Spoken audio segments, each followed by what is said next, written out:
എൻ്റെ പേര് അജേഷ്. ഞാൻ വടകരയിൽ നിന്ന് വരുന്നു. ഞാൻ ആദ്യമായിട്ട് ഉടമ്പടി എടുത്തത് 2023 നവംബർ 27-നാണ്. ഞാൻ ഉടമ്പടി എടുക്കാൻ സാഹചര്യം എൻ്റെ കടബാധ്യതയാണ്. കടബാധ്യത എന്ന് വെച്ചാൽ എൻ്റെ അങ്ങേയറ്റം കടബാധ്യതയാണ്. ഞാൻ ഒരു പുതിയ ഭവനം നിർമ്മിച്ചിരുന്നു. അതിനുവേണ്ടി ഞാൻ എന്നെക്കൊണ്ട് എടുക്കുന്ന എല്ലായിടത്തും ഞാൻ ഒരു കടം മേടിച്ച്, ലോണായിട്ടും വ്യക്തികളെ എല്ലാം പലയിടത്തും കടം മേടിച്ച് അവസാനം എനിക്ക് കൊടുക്കാൻ പറ്റാത്ത അവസ്ഥ വന്ന് ഞാൻ ആത്മഹത്യ അടക്കം ചെയ്യാൻ ശ്രമിച്ചു. വെച്ചാൽ അത്രയും ബുദ്ധിമുട്ടായി. ഞാൻ കൊടുക്കുന്ന പൈസ എല്ലാം അവർക്ക് എല്ലാ ബാങ്കിലും എല്ലാ വ്യക്തികൾക്കും അവരുടെ പലിശക്ക് മാത്രമായി തികഞ്ഞു. മുതലിൽ ഒരു ഉറുപ്പ്യ പോലും മുതലിലേക്ക് കൊടുക്കാൻ അത് എത്തിക്കില്ല. അങ്ങനെ ഇരിക്കെ ഞാൻ ഒരു KSF ചിട്ടി ചേർന്നിട്ട് ആ കിട്ടുന്ന ചിട്ടി വിളിച്ചിട്ട് എനിക്ക് കടം വീട്ടാൻ തീരുമാനിച്ചു. ഒരു മാസം 4 നാർക്കെടുക്കും ആ ചിട്ടിയിൽ. അങ്ങനെ അത് കിട്ടുമെന്ന് പ്രതീക്ഷിച്ചിട്ട് ഞാൻ ചിട്ടി ചേർന്ന് ആ ചിട്ടിയായിട്ട് 1 മാസമായി 2 മാസമായി 1 വർഷങ്ങളായി എനിക്ക് കിട്ടിയില്ല. ഞാൻ അവിടെ ജോസിൻ്റെ പോയതും അമ്പലങ്ങളിൽ പോയതും അത് കടം വെച്ചും. അങ്ങനെ ഇരിക്കെ ഞാൻ എൻ്റെ ഒരു ഫാമിലി സുഹൃത്തായ അതിന് മുന്നേ ഞാൻ എൻ്റെ വീട് വിൽക്കാൻ തീരുമാനിച്ചു. ഞാൻ പുതിയ നിർമ്മിച്ച വീട് വിറ്റ് ഞങ്ങൾക്ക് എൻ്റെ കടം വീട്ടി ഒരു ചെറ്റക്കൂട്ടിൽ മതി, സമാധാനത്തൊന്നും ഉറങ്ങാൻ പറ്റുമല്ലോ എന്ന് സമാധാനിച്ചു. പക്ഷേ വീട് കാണാൻ പല ആൾക്കാരും വരും. പക്ഷേ എല്ലാവരും വരും, വീട് ഇഷ്ടപ്പെടും, പോകും. ഒരു റിപ്പോർട്ടും കാര്യം ഒന്നുമില്ല. അങ്ങനെയൊക്കെ ഞാനും എൻ്റെ ഭാര്യയും തീരുമാനിച്ചു, നമുക്ക് എന്തിനങ്ങനെ ജീവിക്കുന്നത്, നമുക്ക് മരിച്ചു കളിയാം. പക്ഷേ മരിച്ചു കളി എനിക്ക് മരിക്കുന്നത് കുഴപ്പമില്ല. എനിക്ക് 2 മക്കളുണ്ട്. 2 മക്കൾക്ക് എങ്ങനെ ഞാൻ ഇത് വിഷം കൊടുക്കുമെന്നുള്ള ചിന്തയായിരുന്നു എൻ്റെ മനസ്സിൽ. സത്യം പറയാം, ഞാൻ യൂട്യൂബിൽ ചെക്ക് ചെയ്ത് സയനൈഡിനെ പറ്റി ഞാൻ അന്വേഷിച്ച് അത്രത്തോടെ ഞാൻ ചിന്തിച്ച്, ഞാൻ മക്കൾക്ക് കൊടുക്കുമ്പോൾ ചിന്തിച്ച് ഞാൻ. അപ്പോൾ എനിക്ക് എൻ്റെ കണ്ണുനീര് വരും, എങ്ങനെ കൊടുക്കും. അപ്പം അങ്ങനെയൊക്കെ ഞാൻ എൻ്റെ ഫാമിലി ഫ്രണ്ടായ പപ്പാട്ടനുണ്ട് വടകരയുടെ. ഞാൻ എൻ്റെ സങ്കടം മുഴുവൻ പപ്പാട്ടനോട് പറഞ്ഞു, പപ്പാട്ടാ എൻ്റെ സ്ഥിതി ഇതാ, ഞാൻ എന്ത് ചെയ്യും, എനിക്കൊന്നും മുന്നോട്ട് പോകാൻ സാധിക്കില്ല. അപ്പോൾ എന്നോട് പറഞ്ഞ്, നീ കൃപാസനത്തിൻ്റെ യൂട്യൂബ് ചാനൽ ഓപ്പണാക്കി കൃപാസന സാക്ഷ്യം നീ കേട്ട് നോക്കി, അതിൻ്റെ ഉത്തരം എനിക്ക് മാതാവ് എനിക്ക് തരും, അത് നീ കണ്ടു നോക്കുന്നതന്നെ. ഇനി ലാസ്റ്റ് അമ്മയും കൂടി ഞാൻ നോക്കട്ടെ. ഞാൻ ഇവിടെ വീട്ടിൽ വന്ന് സാക്ഷ്യം കേട്ട് നോക്കുമ്പോൾ എനിക്ക് ഭയങ്കരമായ സന്തോഷം. എനിക്ക് ഉടനെ തന്നെ ഇവിടെ എത്തണം എന്നൊരു ഭയങ്കര അധികം ആഗ്രഹം വന്ന്. അപ്പം പപ്പാട്ടൻ്റെ വീട്ടിൽ പോയി, പപ്പാട്ടാ അവിടെ പോകുന്ന വഴി എങ്ങനെയാണ്, എനിക്ക് വേഗം തന്നെ പോകണം. അപ്പം അവർ പറഞ്ഞ്, നീ ഇന്നേ വഴി കൂടി പോയാൽ മതി. ഞാൻ മാതാവിൻ്റെ അനുഗ്രഹത്താൽ ഒരാഴ്ചക്കുള്ളിൽ ഇവിടെ മാതാവിനെ ക്ഷണിച്ച് വരുത്തി എന്ന് പറയാം. എനിക്ക് ഇവിടെ വന്ന് ഉടമ്പടി എടുത്ത് പ്രാർത്ഥിച്ചു. പക്ഷേ ഞാൻ ഉടമ്പടി എടുത്ത് പ്രാർത്ഥിച്ച് വീട്ടിൽ പോയി ഞാൻ ഹിന്ദു ആയതുകൊണ്ട് ഫസ്റ്റ് മാതാവിൻ്റെ ഫോട്ടോവും മെഴുകുതിരി കത്തിച്ച് പ്രാർത്ഥിക്കുന്നതും ഒരു പുറത്തുള്ള എൻ്റെ അമ്മയും അച്ഛനെല്ലാം കാണുമ്പോൾ എനിക്കൊരു കുറവും ഒരു ചമ്മലുമായിരുന്നു. പക്ഷേ കുറച്ച് കാലം അങ്ങനെ പതുങ്ങി ബെഡ്റൂമെല്ലാം കൊണ്ടുപോയി പ്രാർത്ഥിക്കുമായിരുന്നു. പക്ഷേ പിന്നെ അച്ഛൻ്റെ ധ്യാനം കേട്ടപ്പോൾ തോന്നി, അങ്ങനെ ചെയ്യാൻ പാടില്ല. ജീവിക്കുന്ന ദൈവമാണ്. അവരെ 10 ആളെ മുന്നിൽ നിന്ന് നമ്മൾ ഏറ്റു പറയണം, എന്നാലും നമ്മളെ സാക്ഷിയാവും. അപ്പോൾ ഞാൻ എൻ്റെ ലിവിങ് റൂമിൽ മാതാവിൻ്റെ ഫോട്ടോവും ഈശോ അപ്പൻ്റെ ഫോട്ടോയും വെച്ച് പ്രാർത്ഥിച്ച് എല്ലാ ദിവസവും രാവിലെയും വൈകിട്ടുമായിട്ട് എല്ലാ ദിവസവും ഇന്ന് വരെ ഒരു പ്രാർത്ഥന ഞാൻ മുടക്കിയിട്ടില്ല. എൻ്റെ ആദ്യമൊക്കെ എനിക്ക് കുറച്ച് ഒരു പ്രാർത്ഥനയ്ക്ക് വൈകല്യം ഉണ്ടായിരുന്നു. പക്ഷേ പിന്നെ 2ാമത്തെ പൂത്തിനു ശേഷം ഞാനൊരു പുലർച്ചെ ഒരു സ്വപ്നം കണ്ട്, ഒരു പൂമ്പാറ്റ ഒരു ഞായറാഴ്ച ഒരു പൂമ്പാറ്റ വന്നിട്ട് എൻ്റെ ചുറ്റും ഇങ്ങനെ പറന്ന് നടക്കുന്നത്. അപ്പോൾ അതിലെന്നോട് യേശു യേശു യേശു യേശു എന്നാണ് എൻ്റെ കേൾക്കുന്നത്. ഞാൻ എൻ്റെ വൈഫോട് പറഞ്ഞു, ഇന്നിങ്ങനെ സംഭവിച്ചിരിക്കുന്നു. അപ്പോൾ ഞാൻ അന്ന് രാവിലെ ഞാൻ എല്ലാ ഞായറാഴ്ചയും കുർബാന പങ്കെടുക്കലുണ്ട്. കുർബാന പോയി നോക്കുമ്പോൾ ആ ആൾത്താരയിൽ ഞാൻ സ്വപ്നം കണ്ട പൂമ്പാറ്റ തന്നെ ഈ ആൾത്താർ ഫുള്ളായിട്ട് ഞാൻ കുർബാന കഴിയുന്നത് വരെ ആ പൂമ്പാറ്റ ഇങ്ങനെ ചുറ്റി പാറി നടന്ന് ഭയങ്കര എനിക്ക് അന്നേരം സമാധാനമായി. യേശു അപ്പ എൻ്റെ കൂടെ ഉണ്ടല്ലോ. പിന്നെ സുഗന്ധാഭിഷേകം ഇടയ്ക്കിടയ്ക്ക് എനിക്ക് സുഗന്ധാഭിഷേകം വന്നുകൊണ്ടിരിക്കും. എനിക്കിങ്ങനെ സ്മെല്ല് വരുമ്പോൾ ഞാൻ വൈഫോട് ചോദിക്കും, കുഞ്ഞുങ്ങൾക്ക് മണക്കുന്നുണ്ടോ? അപ്പോൾ അവർ എനിക്ക് കിട്ടിയില്ലല്ലോ, നിങ്ങൾ ഭാഗ്യവാനാണ്, മാതാവ് കൂടെയുണ്ട്. അപ്പോൾ 2 പുതുക്കൽ കഴിഞ്ഞിട്ട് എനിക്ക് ഒരു സാക്ഷിയാക്കിയില്ല. 3ാമത്തെ പുതുക്കലിന് ശേഷം ഞാൻ മാതാവ് KSF ചിട്ടി എനിക്ക് കിട്ടി. വളരെ സന്തോഷമായി. പിന്നെ ഞാൻ ഒരു വീട് വെച്ചിരുന്നു. വീട് വെച്ചതിന് ശേഷം അതിൻ്റെ മുറ്റം മുഴുവനായിട്ട് പുല്ലും കാടും നിറഞ്ഞ ഒരു വൃത്തികേടായിരുന്നു. അപ്പോൾ എൻ്റെ ആഗ്രഹമായിരുന്നു 4 വർഷമായി എൻ്റെ വീട്ടുമുറ്റത്ത് ഒരു ഇൻ്റർലോക്കോ കല്ലോ എന്ത് വെക്കണം, ഒരു ചുറ്റുമതിൽ കെട്ടണം, ഒരു വീട് വൃത്തിയായി വെക്കണമെന്ന്. അപ്പോൾ അതിൻ്റെ എന്ത് ചെയ്ത് ഞാൻ ആ പൈസയ്ക്ക് ചിട്ടിയിൽ നിന്ന് കിട്ടിയ പൈസ കുറച്ച് മിച്ചം വെച്ച് അതെല്ലാം ചേർത്ത് ബാക്കി പകുതി കടം തീർന്നു. എന്നാലും എൻ്റെ കടം ബാക്കിയാണ്. ഞാൻ എത്ര ജോലി ചെയ്ത്, ഞാൻ നല്ലൊരു വെൽഡിങ്ങിൻ്റെ പണിക്കാരാണ്. പണിയെടുത്ത് ജോലിയെടുത്ത് കഴിഞ്ഞ ശേഷം എനിക്ക് കിട്ടുന്ന പൈസ തീർത്തും മുഴുവനായിട്ടും എല്ലാവരുടെയും ഇൻട്രസ്റ്റ് മാത്രമേ അടക്കാനേ സാധിക്കുള്ളൂ. അപ്പോൾ ഞാൻ മാതാവിനോട് മാതാവേ എനിക്കൊരു വഴി കാട്ടിത്തരണം, എനിക്ക് പകുതി കട കഴിഞ്ഞിട്ടുള്ളൂ, ഒരു കടം കൂടി എനിക്ക് പകുതിയും കൂടി എനിക്ക് തീർത്താൽ ഒരു വഴി കാട്ടിത്തരണമേ, ദൈവത്തിന് അസാധ്യമായതൊന്നുമില്ലല്ലോ എന്ന് ഞാൻ പറഞ്ഞു. അപ്പോൾ പ്രാർത്ഥിച്ചിട്ട് എൻ്റെ മനസ്സിലൊന്ന് ആരോ പറയുന്നത് പോലെ തോന്നി, നീ വീണ്ടും ചിട്ടി ചേര്, വീണ്ടും കേസ് വെച്ചിട്ട് ചേര്. ഞാൻ ചേർന്നത് എങ്ങനെയാണെന്ന് വെച്ചാൽ എൻ്റെ മോളെ ആകെ ഒരു ചെറിയൊരു അല്പവൻ്റെ ഒരു ചെയിനുണ്ടായിരുന്നു, അത് വിറ്റ്. ഇന്ന് വരെ എൻ്റെ വീട്ടിൽ ആരും പുറത്തുള്ളാരും അറിയില്ല, അവളെ അമ്മയൊന്നും അറിയില്ല. ആ വിറ്റ ശേഷം എടുത്ത് ആ പൈസ ഞാൻ ചിട്ടി ചേർത്ത്. പിന്നെ മാസം അടക്കേണ്ടതല്ലേ, ഞാൻ വിചാരിച്ച് അമ്മ മാതാവ് പറഞ്ഞതുകൊണ്ട് ഫസ്റ്റത്തെ മാസം തന്നെ എനിക്ക് KSF ചിട്ടി കിട്ടുമെന്ന് ഞാൻ പ്രതീക്ഷിച്ച്. പക്ഷേ കിട്ടിയില്ല. 2 ആയി 3 ആയി 4 ആയി കിട്ടിയില്ല. ഞാൻ ഓരോ മാസം കഴിയുന്തോറും മാതാവിനോട് പറയും, മാതാവേ.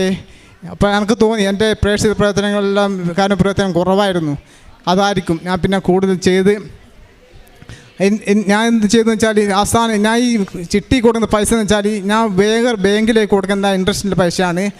അത് സ്റ്റോപ്പ് ചെയ്ത് ആ പൈസയാണ് KSFയിൽ ചിട്ടി കൊടുക്കുന്നത്. അപ്പോൾ ആ 4 മാസത്തെ കുടിശ്ശിക വന്ന്. അപ്പോൾ ബാങ്കുകാർ എന്നെ വിളിച്ചു, ഞാൻ എൻ്റെ വീട് എവിടെയാണ്, ഞാൻ അവിടെ വരുന്നുണ്ട്, പിന്നെ നിയമ നടപടി എടുക്കുന്നതാണ്. അപ്പോൾ എനിക്ക് അതും ടെൻഷനായി.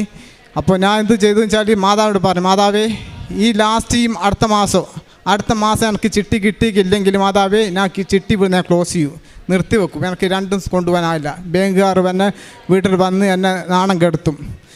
എന്തെങ്കിലും മാതാവ് ചെയ്യണം, അമ്മയുടെ പ്രത്യക്ഷനെ സാക്ഷിയാക്കി എന്നെ മാറ്റണം മാതാവേ ഞാൻ പ്രാർത്ഥിച്ച്. 5-ാമത്തെ മാസമാകട്ടെ ഞാൻ പോയി പ്രാർത്ഥിച്ചതിൻ്റെ ഫലമായി ഞാനും എൻ്റെ ഭാര്യയും എല്ലാവരും പ്രാർത്ഥിച്ച്. അത്രത്തോളം എൻ്റെ ജീവിതത്തിൽ ഇതുവരെ വരാത്ത അത്രത്തോളം സങ്കടമായിരുന്നു എനിക്ക്. പക്ഷേ അത് ദൈവാധീനം കൊണ്ട് മാതാവ് അത്ഭുതം പ്രവർത്തിച്ചു, ആ ചിട്ടി എനിക്ക് നേടിത്തന്ന്. മഹാത്ഭുതം എന്ന് പറയട്ടെ. എൻ്റെ ഇപ്പോൾ എനിക്ക് 16 ലക്ഷം റുപ്യ കടമായിരുന്നു, 16 ലക്ഷം റുപ്യ. ഇപ്പോൾ എനിക്ക് ഇന്ന് വരുമ്പോൾ എനിക്ക് 1 ഉറുപ്യ കടയില്ല. എൻ്റെ കടബാധ്യത എല്ലാം മാതാവ് വീട്ടി. 2 വർഷം കൊണ്ട് 2 വർഷം കൊണ്ട് എൻ്റെ വീടും പരിസരവും എല്ലാം മാറി, എൻ്റെ കടം മാറി. അപ്പോൾ പല ആൾക്കാർ എന്നോട് ചോദിക്കൂ, നിനക്ക് പിന്നെ ക്രിസ്ത്യൻസിൽ പോയിട്ട് എനിക്ക് എന്തെങ്കിലും പള്ളിയിൽ നിനക്ക് പൈസയായിട്ട് തന്നിക്കോ, എനിക്ക് അവരെന്ത് തന്നിക്കോ, ഞാനും ചേരുന്നുണ്ട്, എനിക്ക് എന്തെങ്കിലും എനിക്കും തരുവാൻ പറ്റുമോ? ഞാൻ അവരോട് പറഞ്ഞു, അങ്ങനല്ല, ഇത് ഉടമ്പടിയാണ്, അവർ പ്രാർത്ഥിച്ച് ഉടമ്പടി പ്രാർത്ഥിച്ച് കഴിഞ്ഞാൽ നമ്മുടെ ആ നിയോഗം നമ്മുടെ ഇവിടുത്തെ നിയമങ്ങൾ പാലിച്ച് ജീവിച്ചാൽ നിനക്ക് മാതാവ് കൊണ്ടുതരും അങ്ങനെ പറഞ്ഞു. ഇപ്പോൾ എല്ലപ്പോഴും എൻ്റെ സ്റ്റാറ്റസിൽ എല്ലപ്പോഴും എൻ്റെ മാതാവിൻ്റെ സാക്ഷ്യങ്ങളായി ഇടുക. അപ്പോൾ പല ആൾക്കാരെന്നെ ചോദിക്കാറുണ്ട്, നീ എന്താടാ ക്രിസ്ത്യനാവും? ഞാൻ എൻ്റെ വിശ്വാസം മാറ്റി ഞാൻ ജീവിക്കുന്ന ദൈവത്തിലേക്ക് മാറി എന്ന് പറഞ്ഞു. അപ്പോൾ അതിനുശേഷം എനിക്ക് പല ആൾക്കാരെന്നെ വിളിച്ച് ചോദിക്കൂ, ചില ആൾ എന്നോട് അസൂയ കൊണ്ടും ചില ആൾ സഹതാപം കൊണ്ടും ചോദിക്കൂ. അപ്പം അങ്ങനെ പല അത്ഭുതങ്ങൾ. പിന്നെ എനിക്ക് കൈകൾ വേദനകൾ വരുമ്പോഴെല്ലാം ഞാൻ ഉടമ്പടി തൈലം പുരട്ടി വിശ്വാസ പ്രമാണം ചൊല്ലി ഉടമ്പടി തൈലം പുരട്ടി പ്രാർത്ഥിക്കുന്നതിന് ശേഷം അത് രാവിലെ നമുക്ക് ആ വേദന ഉണ്ടാവുകയില്ല. അങ്ങനെ പല ആപത്തുകളിൽ നിന്നും ഞാൻ എവിടെ പോകും, എൻ്റെ വീട്ടിൽ നിന്ന് മുറ്റത്തിറങ്ങുമ്പോഴടക്കം ഞാൻ മാതാവിനോട് ചോദിക്കും, മാതാവേ ഞാൻ ഇന്ന സ്ഥലത്ത് പോകാം, മാതാവേ എൻ്റെ കൂടെ വരണം, എൻ്റെ കൂടെ വന്നേ തീരും മാതാവേ, അങ്ങനെ എന്നെ സംരക്ഷിക്കണേ. അതേപോലെ എന്നെ പല ആപത്തുകളിൽ നിന്നും എന്നെ രക്ഷിച്ചു. ഒരിക്കൽ പാമ്പ്, ഞാൻ ജോലി ചെയ്യുമ്പോൾ ഒരു ഓടിൻ്റെ ഉള്ളിൽ പാമ്പുണ്ടായിരുന്നു. ഞാൻ അടിയിൽ കൂടി പോയിരിക്കുമ്പോൾ എന്തോ ഭാഗ്യം എന്നറിയില്ല, പാമ്പ് എന്നെ കടിച്ച് പാമ്പ് താഴെ വീണു. അന്നേരം വിചാരിച്ച് മാതാവിനെ രക്ഷിച്ചു. അങ്ങനെ പല ആപത്തിൽ നിന്ന് എന്നെ രക്ഷിച്ചു. എൻ്റെ വീടിപ്പോൾ ശാന്തിയും സമാധാനം നിറഞ്ഞ വീടായിരിക്കുന്നു. 2 വർഷം കൊണ്ട് എനിക്ക് ഒരു ജീവിതകാലത്ത് ഇതുവരെ അനുഭവിക്കാത്ത സുഖം എനിക്ക് മാതാവ് കൃപാസന മാതാവ് എനിക്ക് നടന്നു. എൻ്റെ മരണം വരെ എന്നെക്കൊണ്ടാകുമ്പോലെ എൻ്റെ മരണം വരെ ഞാൻ ഉടമ്പടിയിൽ ജീവിക്കണമെന്ന് ഞാൻ ആഗ്രഹിക്കുന്നു. എൻ്റെ പ്രേക്ഷിത പ്രവർത്തനം വെച്ചാൽ ഞാൻ ആദ്യമൊക്കെ ഞാൻ പത്രം കൊടുക്കുന്ന ഒരു കുറവും കാര്യങ്ങളായിരുന്നു.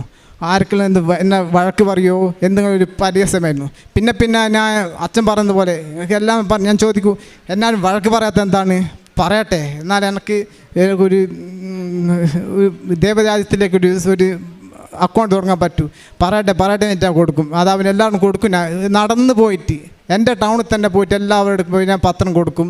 ചില ആൾ തന്നെ ഒരു പുച്ഛത്തോലെ നോട്ടവും കാര്യങ്ങളും ഉണ്ടാവും, പക്ഷേ ഞാൻ അത് മൈൻഡ് ചെയ്യാറില്ല. ഞാൻ അവർക്ക് വേണ്ടി ഞാൻ പ്രാർത്ഥിക്കും, മാതാവേ അവരെ അറിയാണ്ട് ചെയ്തു പോയതാണ്, അവർ ക്ഷമിച്ചേക്കണമേ. അതേപോലെ ഒരിക്കൽ പത്രം കൊടുത്ത ശേഷം ഒരു കോഴിക്കോട് മെഡിക്കൽ കോളേജിൽ പത്രം കൊടുത്ത ശേഷം ഞാൻ തിരിച്ച് അവരെ വാച്ച് ചെയ്തിട്ടുണ്ട്, അവരെന്താ ചെയ്യുന്നതെന്ന്. വാച്ച് ചെയ്തുകൊണ്ട് അവർ പൊതിച്ചോറിൻ്റെ അകത്ത് എൻ്റെ ആ കൃപാസന പത്രം പൊതിച്ചോറ് പൊതിഞ്ഞ് കൊണ്ടുവരുന്നു. എൻ്റെ നെഞ്ഞ് തകർന്നു പോയി. ഞാൻ ഓടിപ്പോയി അവരോട് പോയി ചോദിച്ചു, നിങ്ങൾ എന്തെന്നാ ചെയ്തത്? ഞാൻ നിങ്ങളോട് പറഞ്ഞില്ല ഇത് വായിക്കണം, ഇത് പരിശുദ്ധമായ സാധനമാണ്, ഇതിങ്ങനെ ചോറിനാണ് ഞാൻ മേടിച്ചു തരാം, ഇങ്ങനെ പത്രം ഇങ്ങനെ വേണ്ട എനിക്ക് തന്നേക്ക്, ഞാൻ സന്തോഷത്തോടെ ഞാൻ സ്വീകരിക്കാം. ഞാൻ പത്രം വാങ്ങി വേറെ കൊടുത്തു. പിന്നെ കാരുണ്യ പ്രവർത്തനം എന്ന് വെച്ചാൽ ഞാൻ പൊതിച്ചോറുണ്ടാക്കി എൻ്റെ റോഡരികളിലും ഭക്ഷണം കിട്ടാത്തവർക്കും വേണ്ടി ഞാൻ മാസത്തിൽ 2 പ്രാവശ്യം ഞാൻ അങ്ങനെ എല്ലാവർക്കും പോയി കൊടുക്കും. പിന്നെ രോഗികൾക്ക് വേണ്ടി ഞാൻ എന്നെക്കൊണ്ടാകുന്ന സഹായം ഞാൻ ചെയ്യും. ഡയാലിസിസ് ചെയ്യുന്നവർക്ക് വേണ്ടിയും പിന്നെ വീട്ടിൽ രോഗിയായിട്ട് കിടക്കുന്നവർക്കും വേണ്ടിയിട്ടും എന്നെക്കൊണ്ടാകുന്ന പരമാവധി ആർക്കെല്ലാം എന്നെക്കൊണ്ട് സഹായിക്കുമോ അതെല്ലാം ചെയ്യാനാവും. പിന്നെ എൻ്റെ ഉടമ്പടിയിലൂടെ എൻ്റെ ജീവിതം മാറിയതെന്ന് വെച്ചാൽ ഞാൻ ഒരു മുൻകോപക്കാരനാണ്. പെട്ടെന്ന് എനിക്ക് ദേഷ്യം വരും. അതേപോലെ ഭയങ്കരമായിട്ട് എടുത്തുചാട്ടം കൊണ്ടാണ് എൻ്റെ കടബാധ്യത വന്നത്. ഉടമ്പടി എത്തിയ ശേഷം ഞാൻ മദ്യപിക്കാറുണ്ട്. മദ്യപാനം ഇപ്പോൾ 2 വർഷമായി പൂർണ്ണമായി നിരോധിച്ചു ഇല്ല. അതുപോലെ ഇപ്പോൾ എല്ലാവരോടും എന്താണെന്നറിയില്ല, ഒരു സങ്കടം കണ്ടാൽ എനിക്ക് ഭയങ്കരമായി സലിഞ്ഞു പോകും. ആർക്ക് എത്ര കൊടുത്താൽ എനിക്ക് മതി വരില്ല എന്നുവെച്ചാൽ മതിയാവോളി കുറഞ്ഞു പോയോളി എന്നൊരു ചിന്താഗതിയാണ് എനിക്ക് ഇപ്പോൾ. എനിക്ക് ദൈവം അപ്പോൾ ഇന്ന് പറയേണ്ടത് ഒരു ഭയങ്കര കാര്യം, ഒരു മറ്റുള്ളവരെ സങ്കടം കാണുമ്പോൾ ഭയങ്കര വല്ലാതെ അലിഞ്ഞു പോകും. എത്ര ശത്രുവായിക്കോട്ടെ മിത്രമായിക്കോട്ടെ എനിക്ക് ഭയങ്കരമായിട്ട് ഞാൻ എന്നും പ്രാർത്ഥിക്കും, മാതാവേ അവരങ്ങ് രക്ഷിക്കണേ. അങ്ങനെ ഒരു ഭയങ്കരമായ ഒരു മനുഷ്യനായിട്ട് ജീവിക്കാൻ പറ്റിയ എനിക്ക് ഈ 2 വർഷത്തിനുള്ളിൽ മൃഗമായിരുന്ന എന്നെ മനുഷ്യനായി ജീവിച്ച് മാതാവിൻ്റെ കോടാനുകോടി നന്ദി. മാതാവ് എന്നും എന്നെ രക്ഷിക്കുമെന്ന് ഞാൻ എന്നും മാതാവിനെ പ്രാർത്ഥിക്കുന്നു. സങ്കീർത്തനങ്ങൾ 37, 4, 5 തിരുവചനങ്ങൾ. കർത്താവിൽ ആനന്ദിക്കുക, അവിടുന്ന് നിൻ്റെ ആഗ്രഹങ്ങൾ സാധിച്ചു തരും. നിൻ്റെ ജീവിതം കർത്താവിന് ഭരമേൽപ്പിക്കുക, കർത്താവിൽ വിശ്വാസമർപ്പിക്കുക, അവിടുന്ന് നിന്നെ നോക്കിക്കൊള്ളും. അജേഷ് എന്ന ഈ സഹോദരൻ്റെ ജീവിതം തിരികെ കിട്ടിയ ഉടമ്പടി സാക്ഷ്യമാണ് നാം ശ്രവിച്ചത്. എത്ര ദയനീയമായ ജീവിത സാഹചര്യമെന്ന് ഓർമ്മിപ്പിക്കുന്നതാണ് ആ വാക്കുകൾ. മകൻ പറയുന്നുണ്ട്, ഇന്നെനിക്ക് സമാധാനമുണ്ട്, ഇന്നെനിക്ക് സന്തോഷമുണ്ട്, എൻ്റെ ജീവിതത്തിൻ്റെ എല്ലാ കാര്യങ്ങളെയും എൻ്റെ അമ്മ മാതാവ് എനിക്ക് ക്രമീകരിച്ച് നൽകുന്നു. 16 ലക്ഷം രൂപയുടെ കടബാധ്യതകൾ എനിക്കത് മാറ്റിത്തരുവാനുള്ള സന്ദേശങ്ങൾ അമ്മ മാതാവ് എനിക്ക് നൽകി. ആ സന്ദേശത്തിനനുസരിച്ച് എൻ്റെ ജീവിതത്തെ ക്രമീകരിച്ച് മുന്നോട്ട് കൊണ്ടുപോയപ്പോൾ ആ ബാധ്യതകൾ മുഴുവനും നീക്കിത്തരുന്ന രീതിയിൽ അമ്മ മാതാവ് എന്നെ സഹായിച്ചുവെന്ന്. ആർക്കും എപ്പോഴും ദൈവസ്നേഹത്തോടുകൂടി നന്മ പ്രവൃത്തി ചെയ്യുവാൻ ഇന്നെന്നെ നിരന്തരം എൻ്റെ ആത്മാവ് എപ്പോഴും തുടിച്ചുകൊണ്ടിരിക്കുന്നു. എത്ര കൊടുത്താലും മതിയാവാത്ത വിധം എൻ്റെ മനസ്സിന്ന് മാറിയിരിക്കുന്നു. പ്രിയമുള്ളവരെ, ഉടമ്പടി ജീവിതത്തിൻ്റെ ഒരു സവിശേഷതയാണിത്. ദൈവസ്നേഹത്താൽ നിറയുമ്പോൾ കൊടുക്കുന്നതിൻ്റെ കണക്കിനെക്കുറിച്ചല്ല, കൊടുക്കുന്നതിൻ്റെ തൃപ്തിയെക്കുറിച്ചാണ് നമ്മളെപ്പോഴും ചിന്തിക്കുക. അത് ഇത്ര കൊടുത്തല്ലോ എന്നൊരു സന്തോഷമല്ല, ഇത് മതിയാകുമോ എന്ന ഒരു മനസ്സിൻ്റെ ഒരു ചോദ്യമായിരിക്കും നമ്മളെ നയിച്ചുകൊണ്ടിരിക്കുക. മറ്റുള്ളവർക്ക് വേണ്ടി ജീവിക്കുവാൻ സമയം കൊടുത്ത്, ആരോഗ്യം കൊടുത്ത്, സമ്പത്ത് കൊടുത്ത്, സേവനം കൊടുത്ത്, പ്രാർത്ഥന കൊടുത്ത് മറ്റുള്ളവരെ എങ്ങനെയൊക്കെ നമുക്ക് സഹായിക്കാനാകുമോ ആ മേഖലകളിലൊക്കെ മറ്റുള്ളവരുടെ ജീവിതത്തിലേക്ക് ഒരു ദൈവ സാന്നിധ്യമായി ജീവിച്ചു കയറുവാൻ നമ്മളെ ഉടമ്പടിയിലൂടെ സഹായിക്കുന്നുണ്ട്. അതുപോലെ തന്നെ സഹോദരൻ പറഞ്ഞു, എല്ലായിടത്തും പ്രേക്ഷിത പ്രവർത്തനത്തിന് ഒട്ടും സംശയമില്ലാതെ പോകുവാൻ സന്തോഷത്തോടെ കൃപാസനത്തിന് പത്രം കൊടുത്തുകൊണ്ട് ദൈവശക്തിയെക്കുറിച്ചും ദൈവം തൻ്റെ ജീവിതത്തിൽ ഇടപെട്ട കാര്യങ്ങളെക്കുറിച്ചും സന്തോഷത്തോടെ പങ്കുവയ്ക്കുവാൻ എപ്പോഴും സാധിക്കുന്നുവെന്ന് തൻ്റെ സ്റ്റാറ്റസായി ഉടമ്പടിയുടെ ധ്യാനങ്ങളും സാക്ഷ്യങ്ങളും ഒക്കെ ഇട്ടുകൊടുത്തുകൊണ്ട് ലോകത്തിനു മുമ്പിൽ തന്നെ കാണുന്നവർ, തന്നോട് ഇടപഴകുന്നവർ, തന്നോട് സംസാരിക്കുവാൻ ആഗ്രഹിക്കുന്നവർക്കൊക്കെയും ഞാൻ അമ്മ മാതാവിൻ്റെ സംരക്ഷണയിൽ, ദൈവികമായ സംരക്ഷണയിൽ, ഈശോയിൽ വിശ്വസിച്ച് ഓരോ ദിവസവും ജീവിക്കുന്നുവെന്ന് പറയുന്ന വിധത്തിൽ ഈ അക്രൈസ്തവ മകൻ്റെ ജീവിതം മാറിയതിൻ്റെ സാക്ഷ്യമാണ് വാക്കുകളിലൂടെ പങ്കുവച്ചത്. വളരെ ജീവിത സാഹചര്യങ്ങൾ താഴ്ന്നതാണെങ്കിലും വിശ്വാസത്തിൽ എത്രത്തോളം അടിയുറച്ചുവെന്ന്, ആഴപ്പെട്ടുവെന്ന്, ദൈവസ്നേഹത്തിൻ്റെ പ്രവൃത്തികൾക്ക് വേണ്ടി ജീവിതം എത്രത്തോളം മറ്റുള്ളവർക്ക് വ്യയം ചെയ്യുവാൻ തയ്യാറാകുന്നുവെന്ന് മകൻ്റെ വാക്കുകളിലൂടെ മകൻ നമ്മളോട് പങ്കുവയ്ക്കുകയാണ്. വിശ്വസിച്ചാൽ ദൈവമഹത്വം ദർശിക്കും. വിശ്വസിച്ച ദൈവസന്നിധിയിൽ വരുന്നവരെ ആരെയും നിരാശരായി സങ്കടത്തോടെ അമ്മ മാതാവ് പറഞ്ഞയക്കില്ല. ഈ കുടുംബം ഇന്ന് സന്തോഷത്തിൽ, സമാധാനത്തിൽ, ദൈവസ്നേഹത്തിൽ നിലനിൽക്കുന്നുവെങ്കിൽ അത് അമ്മ മാതാവിൻ്റെ പ്രത്യക്ഷീകരണത്തിന് സാക്ഷികളാകുവാൻ ഓരോ ദിവസവും ഉടമ്പടി ജീവിതത്തിലൂടെ ഈ മക്കളെ വഴി നടത്തിയതിൻ്റെ അനുഗ്രഹമാണ്. നമ്മുടെ കുടുംബത്തിലും നമ്മുടെ വ്യക്തിജീവിതത്തിലും ഇത് സാധിക്കും. നമുക്കും നല്ല പ്രത്യാശയോടും ഉറച്ച ശരണത്തോടും അമ്മ മാതാവിൽ ആശ്രയിച്ച് പ്രാർത്ഥിക്കാം, ജീവിക്കാം. ഈ കുടുംബത്തിൽ ലഭിച്ച ഈ നന്മകളെ ഓർത്ത് അമ്മ മാതാവിനും തിരുക്കുമാരനും നന്ദി പറഞ്ഞുകൊണ്ട് കരങ്ങളടിച്ച് ഈ സാക്ഷ്യം നമുക്ക് സമർപ്പിക്കാം. എൻ്റെ പേര് അനിയ ടോമി. ഇതെൻ്റെ ഹസ്ബൻഡ് ബിനിൽ ജോൺ. ആൾ പെട്രോളിയം എഞ്ചിനീയറാണ്. ഞാൻ ടീച്ചറായിട്ട് വർക്ക് ചെയ്യുമായിരുന്നു. ഈ വർഷം റിസൈൻ ചെയ്ത് NIT കാലിക്കറ്റിൽ പ്രൊജക്റ്റ് ചെയ്യുകയാണ്. ഞങ്ങൾ വരുന്നത് താമരശ്ശേരി രൂപതയിലെ ഊരകം ഫാത്തിമ മദർ ചർച്ച് ഇടവാംഗങ്ങളാണ് ഞങ്ങൾ. ഞാൻ ആദ്യമായി കൃപാസനത്തിൽ വരുന്നത് 2023 മെയ് 1-ാം തീയതിയാണ്. വരാനുള്ള സാഹചര്യം എന്ന് പറയുന്നത് വിവാഹശേഷം ഞങ്ങൾക്ക് രണ്ടുപേർക്കും ഒന്നിച്ച് ജീവിക്കുക എന്നുള്ളത് ഞങ്ങളുടെ വലിയൊരു ആഗ്രഹമായിരുന്നു. ഹസ്ബൻഡ് പെട്രോളിയം എഞ്ചിനീയർ ആയതുകൊണ്ട് തന്നെ ഓഫ് ഷോറിലാണ് വർക്ക് ചെയ്യുന്നത്. 2 മാസം അവിടെ, 1 മാസം നാട്ടിൽ, അങ്ങനെയാണ് വർക്ക്. അപ്പോൾ ഞങ്ങൾക്ക് ഒന്നിച്ച് ജീവിക്കണം എന്നുള്ളത് വളരെ ആഗ്രഹമായിരുന്നു. അതിൻ്റെ ഭാഗമായിട്ട് ഞാൻ ആദ്യമായി IELTS എക്സാം എഴുതി. IELTS എക്സാം എഴുതി കഴിഞ്ഞപ്പോൾ എനിക്ക് റെക്കോർഡ് സ്കോർ കിട്ടിയില്ല. രണ്ടാമതായിട്ട് വീണ്ടും നന്നായി പ്രിപ്പയർ ചെയ്ത് IELTS എക്സാം എഴുതിക്കൊണ്ടിരുന്നപ്പോൾ റൈറ്റിംഗ് പാർട്ട് കംപ്ലീറ്റ് ചെയ്യാൻ പോലും പറ്റാതെ എൻ്റെ കയ്യിൽ നിന്നും ഇൻവിജിലേറ്റേഴ്സ് പേപ്പേഴ്സ് മേടിച്ചുകൊണ്ട് പോവുകയാണ് ചെയ്തത്. അന്ന് എക്സാം എഴുതി പുറത്ത് വന്ന് നിന്നപ്പോൾ ഞാൻ തീരുമാനിച്ചു കൃപാസനത്തിൽ വരണം, ഉടമ്പടി എടുക്കണം. പിറ്റേ ദിവസം എൻ്റെ അനുജത്തിയെയും കൂട്ടി ഞാൻ കൃപാസനത്തിൽ വരികയും ഉടമ്പടി എടുക്കുകയും തിരിച്ചു പോവുകയും ചെയ്തു. പിന്നീട് 15 ദിവസങ്ങൾക്ക് ശേഷം റിസൾട്ട് വന്നപ്പോൾ വളരെ അത്ഭുതകരമായ റൈറ്റിങ്ങിന് 6.5 സ്കോർ തന്ന് മാതാവ് അനുഗ്രഹിച്ചു. പിന്നീട് കാശുരൂപം കയ്യിൽ മുറുക്കി പിടിച്ചുകൊണ്ട് ഞാൻ ഓസ്ട്രേലിയയിലെ ഓരോ പ്രൊഫസേഴ്സിനും മെയിൽ അയക്കാൻ തുടങ്ങി. PhD ചെയ്യുക എന്നുള്ളത് വലിയൊരു ആഗ്രഹമാണ്, റിസർച്ച് ചെയ്യുക എന്നുള്ളത് ആഗ്രഹമാണ്, കെമിസ്ട്രിയാണ് സബ്ജക്റ്റ്. അപ്പോൾ ഞാൻ കാശുരൂപം കയ്യിൽ മുറുക്കി പിടിച്ച് ഓരോ പ്രൊഫസേഴ്സിനും മെയിൽ അയച്ചു. അതിലൊരു പ്രൊഫസർ ഇങ്ങോട്ട് റെസ്പോണ്ട് ചെയ്യുകയും ആൾ ഇൻ്റർവ്യൂ പോലും നടത്താതെ എനിക്ക് അഡ്മിഷൻ്റെ എല്ലാ പ്രോസസ്സിങ്ങിനും ഹെൽപ്പ് ചെയ്യുകയും അഡ്മിഷൻ ലഭിക്കുകയും ചെയ്തു.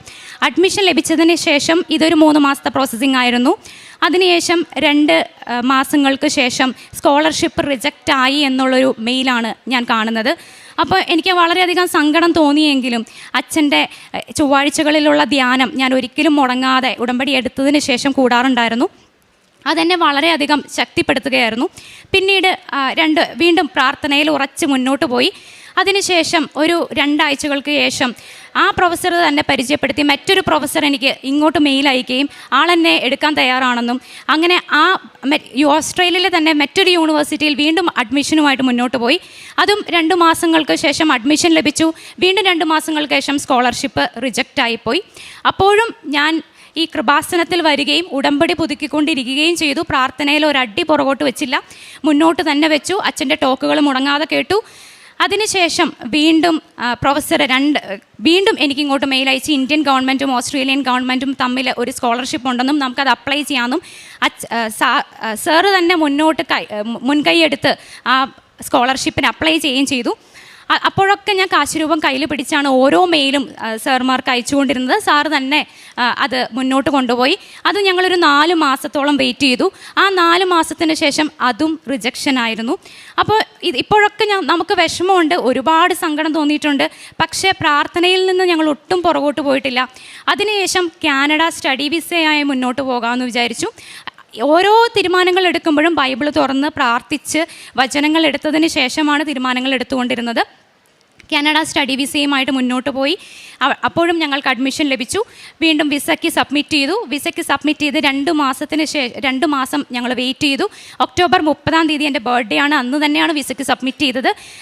ഡിസംബർ 30 ഞങ്ങൾ കൃപാസനത്തിൽ വന്ന് പ്രാർത്ഥിച്ച് തിരിച്ച് തൃശ്ശൂർ എത്തിയപ്പോൾ ഞങ്ങൾക്ക് ഒരു മെയിൽ വന്നു. അതും വിസ റിജക്ഷൻ ആയിരുന്നു. അപ്പോൾ തന്നെ അറൗണ്ട് 9 PM ടൈമിൽ ഞങ്ങൾ തൃശ്ശൂരിൽ നിന്ന് ഫാമിലിയായിട്ട് തിരിച്ച് കൃപാസനത്തിൽ വരികയും പിറ്റേ ദിവസം അച്ഛനെ കാണാനായിട്ടുള്ളൊരു അവസരം ലഭിക്കുകയും ചെയ്തു. അച്ഛനെ കാണാനായിട്ട് അന്ന് ഹസ്ബൻഡായിരുന്നു ഉടമ്പടിയിൽ ഉണ്ടായിരുന്നത്.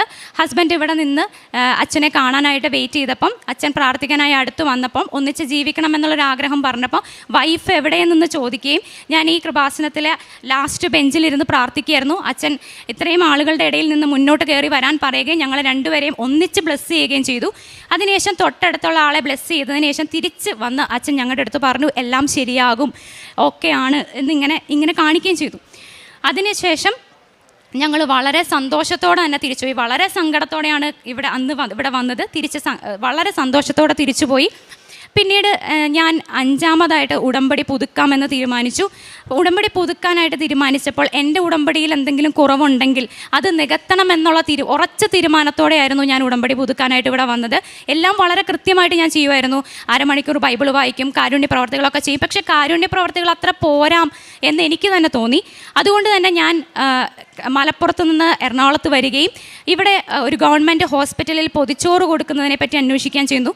അന്ന് അവരെന്നോട് പറഞ്ഞത് പൊതിച്ചോറ് ഇവിടെ കൊടുക്കുന്നില്ല, പകരം നിങ്ങൾക്ക് ഒരു നേരത്തെ ഫുഡിനുള്ള സംഭാവന തരാം, അവരവിടെ നിന്ന് തന്നെ പ്രിപ്പയർ ചെയ്ത് കൊടുക്കുകയാണ് എന്ന് വിചാരിച്ചു. അങ്ങനെ പറഞ്ഞു. അപ്പം ഞാൻ വീട്ടിൽ ചെന്നു. അങ്ങനെ കൊടുക്കാമെന്നൊരു തീരുമാനത്തിലാണ് ഇവിടുന്ന് തിരിച്ചു പോയത്. വീട്ടിൽ ചെന്ന് ആലോചിച്ച് കഴിഞ്ഞപ്പം ഒരു നേരത്തെ ഫുഡിനുള്ള പൈസ കൊടുക്കുമ്പോൾ എൻ്റെ എഫോർട്ടൊന്നും വരുന്നില്ലല്ലോ. അപ്പോൾ ഞാൻ പിറ്റേ ദിവസം വീണ്ടും ഹോസ്പിറ്റലിൽ പോയി ചോദിച്ചു, കിച്ചണിൽ ഹെൽപ്പ് ചെയ്യാനായിട്ട് ഞാൻ വന്നോട്ടെ. അപ്പോൾ അവർ പറഞ്ഞു പെർമിഷൻ എടുക്കണം. പെർമിഷൻ ചോദിച്ചിട്ട് പറയാമെന്ന് പറഞ്ഞു. പെർമിഷൻ ചോദിച്ചതിന് ശേഷം എന്നോട് പറഞ്ഞു വരാം, ഹെൽപ്പ് ചെയ്യാൻ വരാം. അപ്പോൾ ഞാൻ സ്കൂളിൽ വർക്ക് ചെയ്തുകൊണ്ടിരിക്കുകയായിരുന്നു കെമിസ്ട്രി ടീച്ചറായിട്ട്. ആ 2 മാസ കാലയളവിൽ എൻ്റെ വീട് കോതമംഗലത്താണ്. അപ്പോൾ ഞാൻ എൻ്റെ വീട്ടിൽ വെക്കേഷന് വന്നതായിരുന്നു. അപ്പം ഞാൻ 2 ആഴ്ചയോളം ഹോസ്പിറ്റലിൽ പോയി ഹെൽപ്പ് ചെയ്തു. അപ്പോൾ നമ്മുടെ നിയോഗങ്ങളായിട്ടുള്ള ഒന്നിച്ച് ജീവിക്കുക എന്നുള്ള നിയോഗങ്ങളൊക്കെ ഞാൻ വിട്ടു. എൻ്റെ ഉടമ്പടി എങ്ങനെ ബെസ്റ്റ് ആക്കാം എന്നാണ് ഞാൻ പിന്നീട് ചിന്തിച്ചത്. ഉടമ്പടി അതിനുശേഷം പത്രം ഞാൻ ഓരോ മാസവും മലപ്പുറത്തുനിന്ന് ഇവിടെ വന്ന് ഒരു കെട്ട് പത്രം എൻ്റെ ഈശോയോടും മാതാവിനോടുള്ള സ്നേഹം കൊണ്ടാണ് ഞാൻ ഈ 2.5 വർഷക്കാലം 1-2 മാസമാണ് മുടങ്ങിയിട്ടുള്ളൂ. അല്ലാതെ എല്ലാ മാസവും ഞാനിവിടെ വന്ന് ഒരു കെട്ട് പത്രമെങ്കിലും മേടിച്ചു കൊണ്ടുപോയി കൊടുക്കാറുണ്ട്. ആദ്യമൊക്കെ പത്രം കൊടുക്കാൻ എനിക്ക് ഭയങ്കര മടിയായിരുന്നു. പിന്നീട് ഞാൻ പത്രം വളരെ ആവേശത്തോടുകൂടി കൊടുക്കുകയും അവസാനം വിശേഷവതിയായി എന്താണ് നീ ചെയ്തത് എന്ന് ഞാൻ അച്ഛൻ്റെ ഒരു ടോക്കിൽ കേട്ടു. അപ്പം ഞാൻ അതിനോടൊപ്പം തന്നെ ഒരു ബൈബിൾ വചനവും കൂടി എഴുതി പത്രത്തിനൊപ്പം കൊടുക്കാനായിട്ട് തുടങ്ങി. അങ്ങനെ ഞാൻ ഇതുമായിട്ട് മുന്നോട്ട് പോയി. അപ്പോൾ എനിക്കൊരു മെയിൽ വന്നു, NIT കാലിക്കറ്റിൽ നിന്ന് പ്രൊജക്റ്റ് ചെയ്യാനായിട്ടുള്ളൊരു അവസരമുണ്ട് എന്ന് പറഞ്ഞിട്ട്. അപ്പോൾ ഞാൻ എൻ്റെ സ്കൂളിൽ നിന്ന് റിസൈൻ ചെയ്തു. ഈ വർഷം റിസൈൻ ചെയ്തു. ആദ്യമായിട്ട് അവിടെ പോയി ചെയ്യുന്നതിന് മുമ്പായിട്ട് ഞാൻ പ്രാർത്ഥിച്ചത് എനിക്ക് എൻ്റെ ഉടമ്പടി കൃത്യമായി പാലിക്കണം. അത് പാലിക്കാനായിട്ട് എനിക്ക് പരിശുദ്ധ കുർബാനയിൽ പങ്കുചേരണം. അങ്ങനെ ചേരാനായിട്ട് 3 കിലോമീറ്റർ ചുറ്റളവിലെങ്കിലും എനിക്ക് ഒരു പള്ളി വേണം. അപ്പോൾ ഞാൻ അവിടെ ചെന്ന് ജോയിൻ ചെയ്ത് ഹോസ്റ്റലിൽ ജോയിൻ ചെയ്യാനായിട്ട് ചെന്നപ്പം എന്നെ വളരെ അത്ഭുതപ്പെടുത്തിയ ഒരു കാര്യം എന്താണെന്ന് വെച്ച് കഴിഞ്ഞാൽ ഇടവക പള്ളി താമരശ്ശേരി രൂപതയുടെ കീഴിലുള്ള കട്ടാങ്കൽ പള്ളിയും ഞാൻ താമസിക്കുന്ന ഹോസ്റ്റലും തമ്മിൽ 50 മീറ്റർ ദൂരം പോലും ഉണ്ടായിരുന്നില്ല എന്നുള്ളതാണ്. ഒരു മതിലിന് അപ്പുറയും ഇപ്പുറയുമായിട്ട് പള്ളിയും ഹോസ്റ്റലും. എനിക്ക് ഡെയിലി കുർബാനയിൽ പങ്കെടുക്കാനായിട്ട് സാധിച്ചു.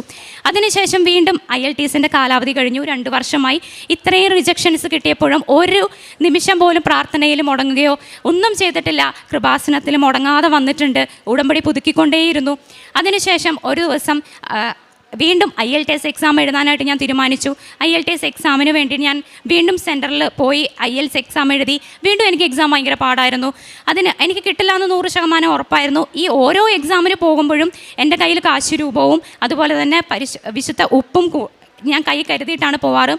അതിനുശേഷം റിസൾട്ട് വരുന്നതിൻ്റെ തലേ ദിവസം എനിക്ക് UK ഒരു യൂണിവേഴ്സിറ്റിയിൽ നിന്നും ഒരു മെയിൽ വന്നു. അവിടെ കണ്ടീഷണൽ ഓഫർ ലെറ്റർ കിട്ടിയതായിട്ട് എനിക്കൊരു മെയിൽ വരികയാണ്. അതിൽ കൃത്യമായിട്ട് IELTS സ്കോർ പറഞ്ഞിട്ടുണ്ട്. ഓവറോൾ 6.5 അതുപോലെ തന്നെ ഇൻഡിവിജ്വൽ സ്കോർ 5.5 വേണമെന്നുള്ളത്. പിറ്റേ ദിവസത്തെ എൻ്റെ റിസൾട്ട് സെയിം റിസൾട്ടായിരുന്നു. 5.5 ഒരു റൈറ്റിങ്ങിന് 5.5 ഓവറോൾ 6.5. അപ്പോൾ എനിക്ക് മനസ്സിലായി ഇത് മാതാവിൻ്റെ അനുഗ്രഹമാണ്, ഇതുമായിട്ട് മുന്നോട്ട് പോകാം. അപ്പോഴും ഞാൻ എൻ്റെ നിയോഗങ്ങളെ വിട്ടിരുന്നു. ഞാൻ പ്രവർത്തനവുമായിട്ട് മുന്നോട്ട് പോയിക്കൊണ്ടിരുന്നു.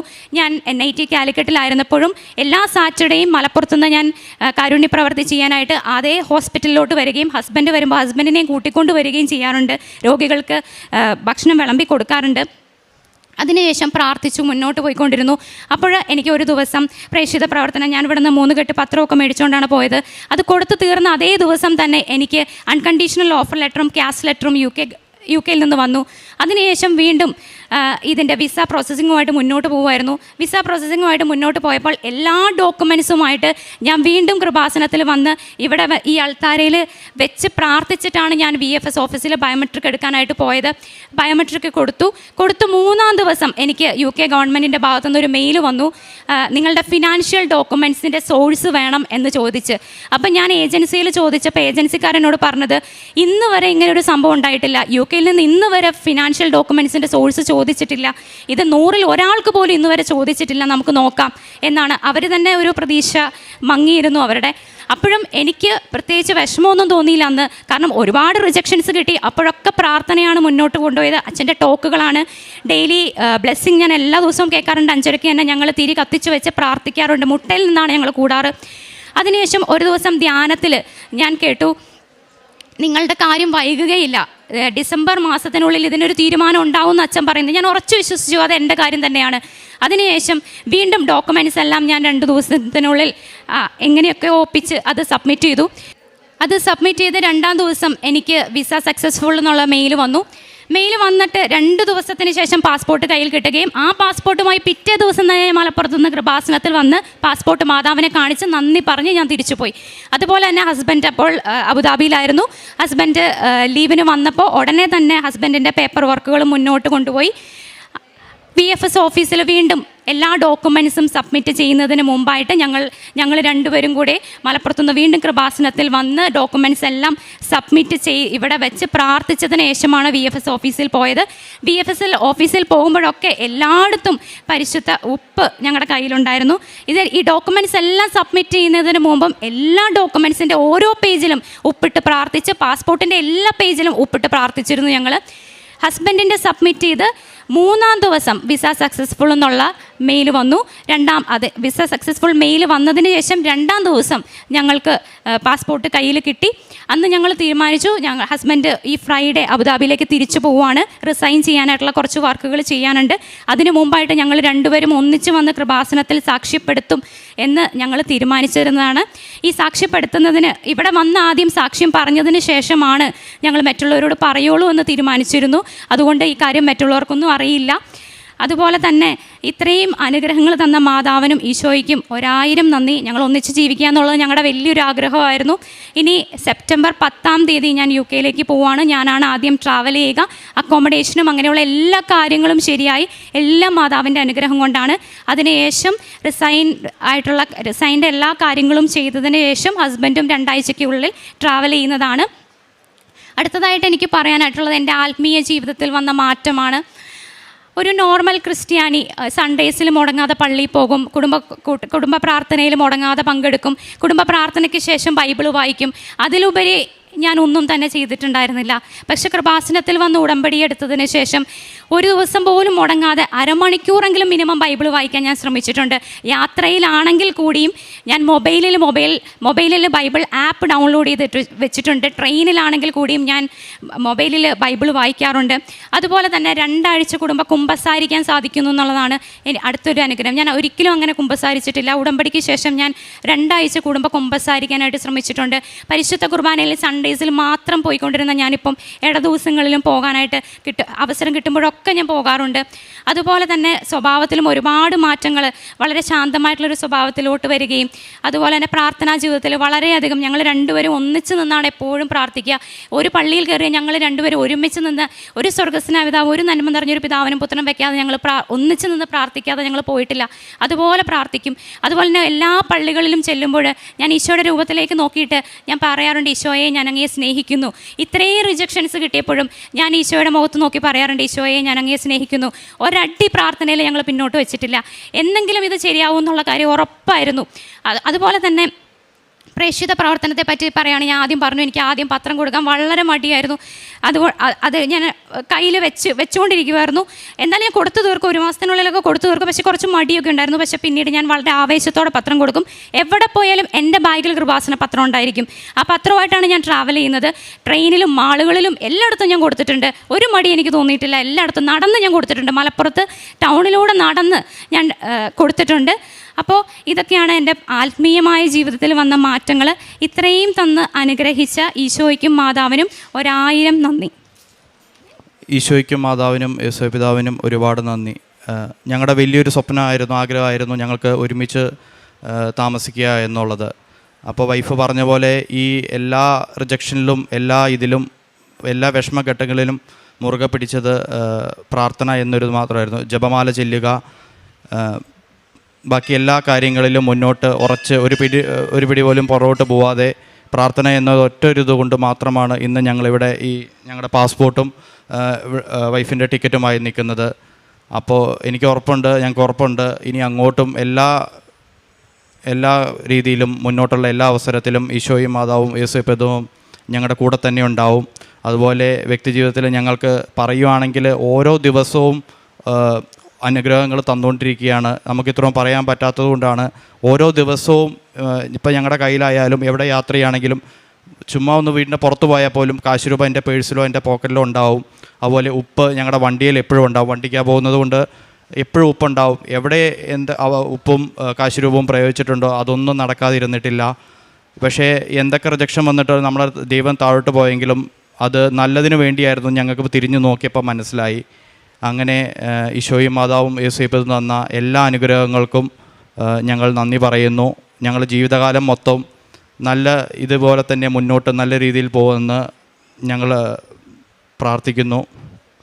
നന്ദി. സങ്കീർത്തനങ്ങൾ 33:21. നമ്മുടെ ഹൃദയം കർത്താവിൽ സന്തോഷിക്കുന്നു, എന്തെന്നാൽ നമ്മൾ അവിടുത്തെ വിശുദ്ധ നാമത്തിൽ ആശ്രയിക്കുന്നു. അനിറ്റ് ടോമി എന്ന ഈ സഹോദരിയും ജീവിത പങ്കാളിയും അവരുടെ ഉടമ്പടി ജീവിതത്തിൻ്റെ വളരെ ദൈവാനുഭവമുള്ള സാക്ഷ്യമാണ് നമ്മളോട് പങ്കുവച്ചത്. വൈവാഹിക ജീവിതത്തിലേക്ക് പ്രവേശിച്ച് ഒരുമിച്ച് ജീവിക്കുവാൻ വേണ്ടി അവർ ആഗ്രഹിക്കുന്നു എന്നതാണ് അവരുടെ നിയോഗം. ആ നിയോഗം അമ്മയുടെ കരങ്ങളിൽ സമർപ്പിച്ചതിന് ശേഷം അത് ഒരുമിച്ച് ജീവിക്കുവാൻ ഒരു സ്വസ്ഥമായ ഒരിടത്തിലേക്ക് ജോലിയും പഠനവും കാര്യങ്ങളും ക്രമപ്പെടുത്തുക എന്നത് അവർ കണ്ട വഴിയാണ്. അതിനുവേണ്ടി മകൾ IELTS എഴുതിയതിന് ശേഷം നടത്തിയ പരിശ്രമങ്ങൾ, ഓരോ തവണയും പരിശ്രമങ്ങൾക്ക് വരുന്ന പരാജയങ്ങളിൽ അല്പം പോലും മനസ്സിടറാതെ കൂടുതൽ അമ്മ മാതാവിൽ ശരണപ്പെട്ട് ആശ്രയിച്ചുകൊണ്ട് സ്ഥിരതയോടെ, വിശ്വസ്തയോടെ, വിശുദ്ധിയോടുകൂടി ആ ഉടമ്പടി ജീവിതം മുന്നോട്ട് നയിച്ചതിൻ്റെ സന്തോഷം. ഉടമ്പടി ഇന്ന് 6 തവണ പുതുക്കിയാണ് ഈ മകൾ അൽത്താരയിൽ നിൽക്കുന്നത്. ഇവരുടെ വിശ്വാസ ജീവിതത്തിൽ ലഭിച്ച ബോധ്യങ്ങൾക്ക്, യുവതി യുവാവായ അവരുടെ ജീവിതത്തിൽ ലഭിച്ച കാഴ്ചപ്പാടുകൾക്ക്, ആത്മീയ വളർച്ചയ്ക്ക്, അമ്മ മാതാവിൻ്റെ സാന്നിധ്യത്തിന്, ഈശോയുടെ അനുഗ്രഹത്തിനും സംരക്ഷണത്തിനും അമ്മയ്ക്കും ഈശോയ്ക്ക് നന്ദി പറഞ്ഞുകൊണ്ട് കരങ്ങളടിച്ച് ഈ സാക്ഷ്യം നമുക്ക് സമർപ്പിക്കാം. എൻ്റെ പേര് നിഷ. ഞാൻ കൂനമ്മാവ് സെൻറ്റ് ഫിലോമിനസ് ഇടവക അംഗമാണ്. ഈ പരിശുദ്ധമായ അൾത്താരയിൽ അമ്മയുടെ പ്രത്യക്ഷീകരണത്തിൻ്റെ സാക്ഷിയാക്കി എന്നെ ഉയർത്തിയതിന് ഞാൻ അമ്മയ്ക്കും പരിശുദ്ധ അമ്മയ്ക്കും യേശുവപ്പയ്ക്കും നന്ദി പറയുന്നു. ഞാൻ UK നിന്നാണ് വരുന്നത്. ഞാൻ നേഴ്സാണ്. തിയേറ്റർ അസിസ്റ്റൻ്റായിട്ട് ഇപ്പോൾ ഒരു NHSൻ്റെ ഹോസ്പിറ്റലിൽ വർക്ക് ചെയ്യുന്നു. എൻ്റെ ജീവിതത്തിൽ ഞാൻ എന്തൊക്കെ നേടിയിട്ടുണ്ടോ അതെല്ലാം അച്ഛൻ പറയുന്ന വരെ not by merit but by grace. എനിക്ക് എൻ്റെ ജീവിതത്തിൽ എൻ്റെ എല്ലാ ചുവടുവയ്പ്പിലും മാതാവ് ഈശോയും കൂടെ ഉണ്ടായിട്ടുണ്ട്. അതിൽ ഞാൻ നേഴ്സാകാനായിട്ട് എൻ്റെ പ്രൊഫഷൻ എടുത്തത് എൻ്റെ ഒത്തിരി പാഷനായിരുന്നു നേഴ്സിംഗ് എന്ന് പറഞ്ഞത്. അപ്പോൾ എൻ്റെ ബാൻഡ് 3 ആണ്. ശരിക്കും പറഞ്ഞാൽ OET പാസ്സായാൽ മാത്രമേ ഒരു നേഴ്സാകാനായിട്ട് സാധിക്കത്തുള്ളൂ. OET പാസ്സായാൽ മാത്രമേ നേഴ്സാകാൻ പറ്റത്തുള്ളൂ. പക്ഷേ UK ഒരു പുതിയ നിയമം വന്നു. നമുക്ക് 1 ഇയർ അവിടെ വർക്ക് ചെയ്തിട്ടുണ്ടെങ്കിൽ നമ്മുടെ മാനേജർ സിഫ് പാത്വേ എന്ന് പറയും, ഇംഗ്ലീഷ് ലാംഗ്വേജിൽ പ്രൊഫിഷ്യൻസി ഉണ്ടെങ്കിൽ അവർക്ക് നമ്മളെ സപ്പോർട്ട് ചെയ്ത് നമുക്ക് നേഴ്സാകാൻ പറ്റും. അപ്പം ഞാൻ NHSL ഹോസ്പിറ്റലിൽ തിയേറ്ററിൽ വർക്ക് ചെയ്യുന്നതുകൊണ്ട് എൻ്റെ മാനേജർ എന്നെ സപ്പോർട്ട് ചെയ്യാമെന്ന് പറഞ്ഞു. അപ്പോൾ OSCE CBT എന്നോട് എഴുതിക്കൊള്ളാൻ പറഞ്ഞു. ശരിക്കും പറഞ്ഞിട്ടുണ്ടെങ്കിൽ നമ്മൾ തിയേറ്റർ ഈ നേഴ്സിംഗ് പിൻ നമ്പർ കിട്ടിയിട്ടുണ്ടെങ്കിൽ നമുക്ക്, ഞാൻ ബാൻഡ് 3 ആയിട്ട് വർക്ക് ചെയ്യും, നമുക്ക് ആ പൊസിഷനിൽ വർക്ക് ചെയ്യാൻ പറ്റത്തില്ല ശരിക്കും. പക്ഷേ ഇപ്പോൾ പുതിയൊരു നിയമം വന്നു, നമുക്ക് ജോലി കിട്ടുന്നവരെ ആ ബാൻഡ് 3 ആയിട്ട് നമുക്ക് നിൽക്കാമെന്നൊരു നിയമം വന്നതുകൊണ്ട് എൻ്റെ മാനേജർ എഴുതിക്കൊള്ളാൻ പറഞ്ഞു OSCE എഴുതാൻ പോയപ്പം ഞാൻ മാതാവിനോട് ചോദിച്ചിട്ടാണ് ശരിക്കും പറഞ്ഞ് ഞാൻ ഡേറ്റ് എടുത്തത്. ഞാൻ 2-3 ഡേറ്റ് മാതാവിന് കൊടുത്തു. ഞാൻ ഉടമ്പടി എടുത്തത് നവംബർ 2024 ഉടമ്പടി എടുത്തത്. മാതാവിനോട് ഞാൻ എല്ലാം സംസാരിക്കും. മാതാവിനോട് ഞാൻ ഡേറ്റ് കൊടുത്തു. മാതാവ് വന്ന ഡേറ്റാണ് മാർച്ച് 7-ാം തീയതി. പക്ഷെ അത് 1 മാസത്തെ ഗ്യാപ്പുള്ളൂ OSCE എഴുതാനായിട്ട്. അപ്പം എൻ്റെ ഫ്രണ്ട്സൊക്കെ പറഞ്ഞു, എടി ഈ 1 മാസം കൊണ്ട് നീ എന്തായാലും OSCE പാസ്സാകാനും പോകുന്നൊന്നുമില്ല, നീ ഡേറ്റ് മാറ്റെന്ന് പറഞ്ഞു. അപ്പോൾ തിയേറ്ററിൽ ഇരുന്ന് തന്നെ ആ കൊച്ച് എക്സാം എഴുതിയാണ്. അപ്പോൾ ആ കൊച്ച് എന്നോട് പറഞ്ഞു ഞാൻ ഹെൽപ്പ് ചെയ്യാൻ ഡേറ്റ് മാറ്റാൻ നോക്കിയിട്ട് പറ്റണില്ല. അപ്പോൾ എൻ്റെ മനസ്സിലൊരു വിളി തന്നെയാണ്, ഇത് മാറ്റണ്ട, മാതാവ് തന്ന ഡേറ്റ് ആണല്ലോ, പിന്നെ ഞാനെന്തിനാണ് മാറ്റണത്. അപ്പോൾ ഞാൻ പറഞ്ഞു തോറ്റാലും കുഴപ്പമില്ല, എന്തായാലും ഞാൻ ഈ മാർച്ച് 7-ാം തീയതി ഒരു റിസ്ക് എടുത്തിട്ട് എഴുതാൻ പോണേന്ന് പറഞ്ഞു. അപ്പോൾ ശരിക്കും ഈ OSCE നമുക്ക് പാസ്സാകണമെങ്കിൽ പ്രാക്ടിക്കൽ നമുക്ക് ചെയ്ത് പ്രാക്ടീസ് ചെയ്തിട്ട് എക്സാം എഴുതാൻ എന്നാലേ നമ്മൾ പാസ്സാകത്തുള്ളൂ. അപ്പോൾ എനിക്ക് കുറച്ച് സാമ്പത്തിക ബുദ്ധിമുട്ടുള്ളതുകൊണ്ട് ഞാൻ പറഞ്ഞു വേണ്ട, ഞാൻ എന്തായാലും ഇനി പൈസ 900 പൗണ്ട് കൊടുക്കണം അതിന്, എന്തായാലും പൈസ കൊടുത്ത് പ്രാക്ടിക്കൽ ഞാൻ പോകുന്നില്ല. മാതാവ് എൻ്റെ കൂടെ ഉള്ളപ്പോൾ ഞാൻ എന്തിനാണ് ഭയപ്പെടേണ്ടത്. അപ്പം നമുക്ക് കുറച്ച് ബേസിക് മനസ്സിലാക്കണം. അപ്പം ഞാൻ ഓൺലൈനിൽ 90 പൗണ്ട് കൊടുത്തിട്ട് നമുക്കവർ വെർബലൈസ് ചെയ്ത് തരും. പ്രാക്ടിക്കൽ എക്സ്പീരിയൻസ് ഒന്നുമില്ല, അസസ്മെൻറ്റ് എന്തൊക്കെയാണ് ചെയ്യണത് അവർ പറഞ്ഞു തരും. അങ്ങനെ ഒരു കോഴ്സിന് ചേർന്നു. പിന്നെ കുറേ വീഡിയോ കണ്ടു. എനിക്ക് ആരും പ്രാക്ടീസ് ചെയ്യാനില്ല, അസസ്മെൻറ്റ് മാത്രം എൻ്റെ മോളോട് പറഞ്ഞ് ഞാൻ പ്രാക്ടീസ് ചെയ്തു. മറ്റു രോഗിയോട് സംസാരിക്കണം. പക്ഷെ കുറച്ച് നേരം കഴിയുമ്പോൾ അവൾ ഇറിറ്റേറ്റീവ്, എൻ്റെ പഠനമൊന്നും നടക്കത്തൊന്നുമില്ല. അപ്പം അങ്ങനെ ഇങ്ങനെ കുറേ വീഡിയോസൊക്കെ കണ്ടു. എൻ്റെ എക്സാമിൻ്റെ ഡേറ്റ് വന്നു. ഇപ്പോൾ എല്ലാവരും ഫ്രണ്ട്സെല്ലാം പറയും എന്തായാലും നീ പാസ്സാകത്തൊന്നുമില്ല, കാരണം ഈ പ്രാക്ടീസ് ചെയ്യാതെ എങ്ങനെയാണ് പാസ്സാകണത്. പക്ഷെ ഞാൻ ഉടമ്പടിയിലാണല്ലോ, പിന്നെ ഞാനിതിനെ ഭയപ്പെടുന്നത്. ഞാൻ പിന്നെ കുറേ വീഡിയോ കണ്ടു. എനിക്ക് എക്സാമിൻ്റെ ദിവസം വന്നു. വീട്ടിലിരുന്നാണെങ്കിൽ പഠിക്കാൻ പറ്റണില്ല, കാരണം ലാപ്ടോപ്പ് എടുത്താലും മോള് സമ്മതിക്കത്തില്ല. പിന്നെ ഡ്യൂട്ടി ഉണ്ട് എനിക്ക് തിയേറ്ററിൽ. രാവിലെ 8 മണിക്ക് ഇറങ്ങി 6 മണി വരെയാണ്. വീട്ടിലിരുന്ന് പഠിക്കാൻ പറ്റില്ല. അപ്പോൾ പഠിക്കാനും പറ്റുന്ന ആകെ കൂടി സ്ട്രെസ്സ്, എങ്ങനെ പാസ്സാകും, പഠിക്കാനും പറ്റണില്ലല്ലോ. അപ്പോൾ മോളുടെ സ്വഭാവം അറിയാവുന്നതുകൊണ്ട് വീടിൻ്റെ അടുത്തൊരു ചേച്ചിന് ഞങ്ങൾക്ക് ഹെൽപ്പായിട്ട്. അപ്പോൾ ആ ചേച്ചി പറഞ്ഞു നിഷ നീ ഒരു കാര്യം ചെയ്യ്, നീ ഇവിടെ വന്ന് അവരുടെ വീട്ടിൽ തൊട്ടടുത്താണ്, അവരുടെ വീട്ടിൽ വന്ന് താമസിച്ച് നീ പഠിച്ചോ എന്ന് പറഞ്ഞു. അങ്ങനെ ഞാൻ തൊട്ടടുത്താണ് വീട്, എൻ്റെ പെട്ടിയായിട്ട് ഞാൻ ആ വീട്ടിൽ പോയി. ആ ചേച്ചി അവിടെ നിന്ന് ഞാൻ രാത്രി ഇരുന്ന് പഠിച്ചു, മാതാവിൻ്റെ പ്രാർത്ഥിച്ചു. പിന്നെ അതിനുശേഷം പ്രാക്ടിക്കൽ ചെയ്തിട്ടില്ല. പിന്നെ ഞാൻ 10 സ്റ്റേഷനാണ് ഞങ്ങൾക്കുള്ളത് എക്സാമിന്. അപ്പം നമുക്ക് ഏതാ വരണമെന്നൊന്നും പറയാൻ പറ്റത്തില്ല. ഞാൻ മാതാവിന് 10 സ്റ്റേഷൻ എഴുതിയിട്ട് ഞാൻ മാതാവിൻ്റെ കയ്യിൽ കൊടുത്ത്, എന്നിട്ട് ഞാനൊരു പ്രാർത്ഥിച്ചിട്ട് വിശ്വാസ പ്രമാണത്തിൽ ഞാൻ എടുത്തു. എനിക്ക് കിട്ടിയത് ഹെർണിയ എന്ന് പറഞ്ഞ ഒരു ടോപ്പിക്കാണ്. അപ്പോൾ ആ ടോപ്പിക്കിൽ ക്ലിനിക്കൽ അസസ്മെൻ്റ് നമുക്ക് പ്രാക്ടീസ് ഉണ്ട്, 4 ക്ലിനിക്കൽ സ്റ്റേഷനുണ്ട്. അപ്പോൾ ചിലവർക്ക് 2 ചിലപ്പോൾ റൈറ്റിംഗ് ആയിരിക്കും, 2 പ്രാക്ടിക്കലായിരിക്കും. പക്ഷേ ഈ ടെസ്റ്റ് കിട്ടിയിട്ടുണ്ടെങ്കിൽ നമുക്ക് ഭയങ്കര ബുദ്ധിമുട്ടാണ് പാസ്സാകാൻ. MSc എന്ന് പറയും, യൂറിൻ ടെസ്റ്റ് ചെയ്യണം. അപ്പോൾ അതൊക്കെ പ്രാക്ടീസ് ചെയ്താലും നമുക്ക് പറയാൻ പറ്റത്തുള്ളൂ. എനിക്ക് ആൾക്കൂട്ടി വിഷമം. ഇപ്പം ഞാൻ മാതാവ് എനിക്കിത് വേണ്ട, എന്നെക്കൊണ്ട് പറ്റില്ല, കാരണം എനിക്ക് പൈസ കൊടുത്ത് പ്രാക്ടീസ് ചെയ്യാനുള്ള ഇതൊന്നുമില്ല. ഞാൻ പ്രാക്ടിക്കൽ ചെയ്യാതെ എങ്ങനെയാണ് പോയി പ്രാക്ടിക്കൽ 4 പ്രാക്ടിക്കൽ എന്ത് ചെയ്യണമെന്ന് അറിയത്തില്ല. എന്നാലും കുഴപ്പമില്ല. ഇപ്പോൾ ഒരു ഫ്രണ്ടിനെ വിളിച്ച് ചോദിച്ചു പറഞ്ഞു, എനിക്ക് ആർക്കും ഒരു ടെൻഷനാണ്, എനിക്കിങ്ങനെ മാതാവ് തന്നേക്കണ ഹെർണിയാണ്, എന്ത് ചെയ്യണമെന്ന് എനിക്കറിയത്തില്ല. അപ്പം ആ കൂട്ടുകാരുടെ ഫ്രണ്ട് റീസെൻ്റ്ലി OSCE എക്സാം എഴുതിയതാണ്. അപ്പം ഞാൻ പറഞ്ഞ് അവളോട് എന്നെ ഒന്ന് ഹെൽപ്പ് ചെയ്യാൻ പറയൂ, ഒന്ന് വെർബലൈസ് ചെയ്യണല്ലോ, ആരെങ്കിലും ആയിട്ട് നമ്മൾ ഒരിക്കൽ കൂടി എങ്ങനെ പ്രാക്ടീസ് ചെയ്യണ്ടേ. അപ്പോൾ പുള്ളിക്കാരത്തി ആ ഫ്രണ്ടിനെ വിളിച്ചു ചോദിച്ചപ്പോൾ പറഞ്ഞ് എന്നെ വിളിക്കാൻ പറഞ്ഞ് നമ്പർ കൊടുത്തു. ഞാൻ വിളിച്ചപ്പോൾ പറഞ്ഞു ചേച്ചി വീട്ടിലേക്ക് പോരെ, കുഴപ്പമില്ല എന്ന് പറഞ്ഞു. അവിടെ ചെന്ന് കഴിഞ്ഞിട്ട് ഞാൻ തിയേറ്ററിലായതുകൊണ്ട് എനിക്ക് പേഷ്യൻറ്റിൻ്റെ ആയിട്ട് എനിക്ക് അത്ര കോൺടാക്റ്റ് ഇല്ല, കാരണം ബോധമൊക്കെ എടുത്ത ശേഷം നമ്മുടെ അടുത്തേക്ക് പേഷ്യൻറ്റ് വരേണ്ടത്.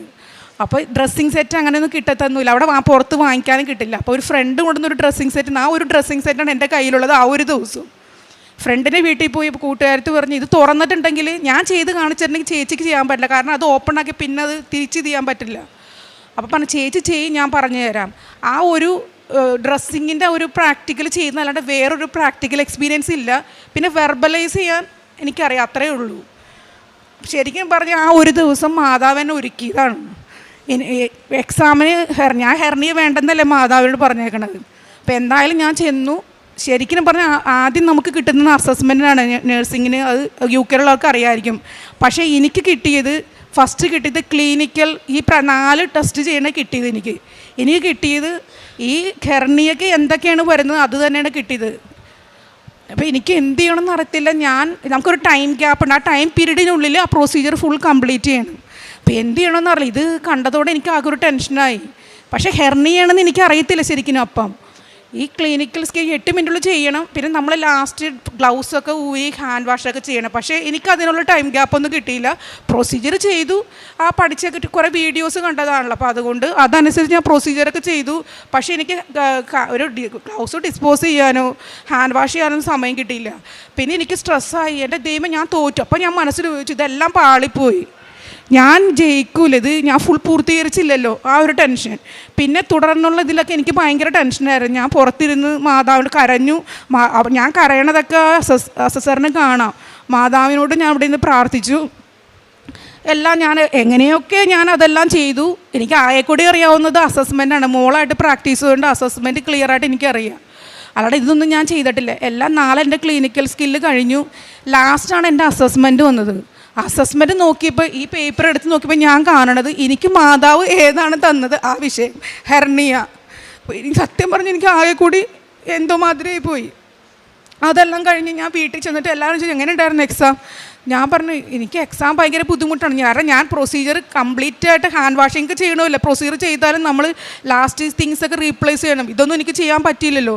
അപ്പം ഞാൻ മാതാവിൻ്റെ പുറത്തേക്ക് മാതാവേ എന്നെ ഫുള്ളായിട്ട് ജയിപ്പിച്ചില്ലെങ്കിലും വേണ്ട, എനിക്കിനി ഫുൾ പൈസ മുടക്കാനുള്ള കപ്പാസിറ്റി ഇല്ല. അപ്പോൾ എനിക്ക് പാതി എങ്ങനെ ജയിക്കുവാണെങ്കിൽ നമുക്ക് പാതി പൈസ കൊടുത്ത് അടുത്ത എക്സാം എഴുതാം, 3 സിറ്റിംഗ് ഉള്ളൂ.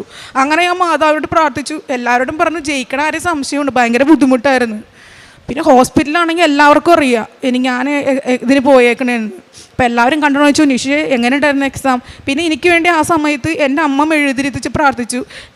എൻ്റെ വീട്ടിൽ കുടുംബത്തിൽ പല ആൾക്കാരും ഉടമ്പടി എടുത്തവരാണ്. അപ്പോൾ അവരൊക്കെ സമയം അറിയാതെ എല്ലാവരും പ്രാർത്ഥിച്ചു. എൻ്റെ ഫ്രണ്ട്സ് അവരൊക്കെ തിരികെത്തിച്ച് ആ സമയത്ത് പ്രാർത്ഥിച്ചു. അങ്ങനൊരു ഇതുണ്ടായിരുന്നു. പിന്നെ അതിനുശേഷം തിങ്കളാഴ്ച റിസൾട്ട് വേണം. ഡ്യൂട്ടിക്ക് പോയപ്പോൾ തുടങ്ങി എല്ലാവരും എങ്ങനെ ഉണ്ടായിരുന്നു ഇത് ഭയങ്കര ബുദ്ധിമുട്ടായിരുന്നു, ജയിക്കുമെന്ന് എനിക്ക് അറിയില്ല, എന്തായാലും അടുത്ത പ്രാവശ്യം എഴുതേണ്ടി വരുമായിരിക്കും എന്ന് പറഞ്ഞു. ഡ്യൂട്ടിയിലിരിക്കും, ഞങ്ങൾക്ക് ഫോൺ ഉപയോഗിക്കാൻ പാടില്ല. ഡ്യൂട്ടിയിലിരിക്കുമ്പോൾ മെസ്സേജിൻ്റെ ഒരു ശബ്ദം കേട്ടു. സാധാരണ ഈ റിസൾട്ട് വരുമ്പം നമ്മൾ ഏത് എക്സാം എഴുതിയ സെൻറ്ററിൽ നിന്നാണ് റിസൾട്ടിൻ്റെ ഇത് വരുന്നത്. പക്ഷേ എനിക്ക് വന്നത് NMC എന്നാണ്. അപ്പോൾ NMCയുടെ ഇത് കാണാം. അപ്പോൾ ഞാൻ ഞങ്ങളുടെ മാനേജർ ചോദിച്ചു എനിക്കൊരു NMC എന്നൊരു മെയിൽ വന്നിട്ട് ഒന്ന് തുറന്നു നോക്കിക്കോട്ടെ എന്ന് ചോദിച്ചു. പുള്ളി പറഞ്ഞ് തുറന്നു നോക്കാൻ പറഞ്ഞു. പക്ഷേ ഞാൻ തുറന്നു നോക്കിയപ്പോൾ എനിക്ക് വിശ്വസിക്കാൻ പറ്റണില്ല. ഞാൻ പാസ്സായി.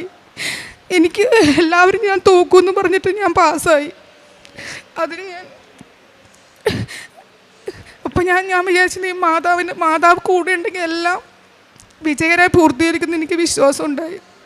അല്ല ഞാൻ പറഞ്ഞല്ല എൻ്റെ കഴിവ് കൊണ്ടൊന്നുമല്ല, എൻ്റെ മാതാവും ഈശോയും എൻ്റെ കൂടെ ഉള്ളത് കൊണ്ട് മാത്രമാണ് എനിക്കിത് കിട്ടിയെന്ന് ഞാൻ പറഞ്ഞു. അതേപോലെ തന്നെ ഈ ഓസ്കിയുടെ സമയത്ത് തന്നെ ഞാൻ ഡ്രൈവിങ്ങിൻ്റെ തിയറി ടെസ്റ്റ് ഉണ്ട് അവിടെ. അപ്പോൾ ഈ രണ്ടും ഒരുമിച്ച് ആ 1 മാസത്തിനുള്ളിലാണ് ഞാൻ ഈ ഡ്രൈവിങ്ങിൻ്റെ തിയറി ടെസ്റ്റിനും ഓസ്കിക്കും ഡേറ്റ് എടുത്തത്. അപ്പോൾ എല്ലാവരും പറഞ്ഞു രണ്ടും ഒരുമിച്ച് എടുത്തേക്കണേണ് ആൾ, ജയിക്കുമെന്ന് തോന്നണില്ല എന്നുള്ള രീതിയിൽ എല്ലാവരുടെയും ധാരണ. അതേപോലെ ഈ ഡ്രൈവിങ്ങിൻ്റെ തിയറി ടെസ്റ്റിനാണെങ്കിലും ഞാൻ എപ്പോഴും പ്രാക്ടീസ് ചെയ്യുമ്പോൾ എനിക്ക് തിയറി ഉണ്ട്, വീഡിയോസ് ഉണ്ട്.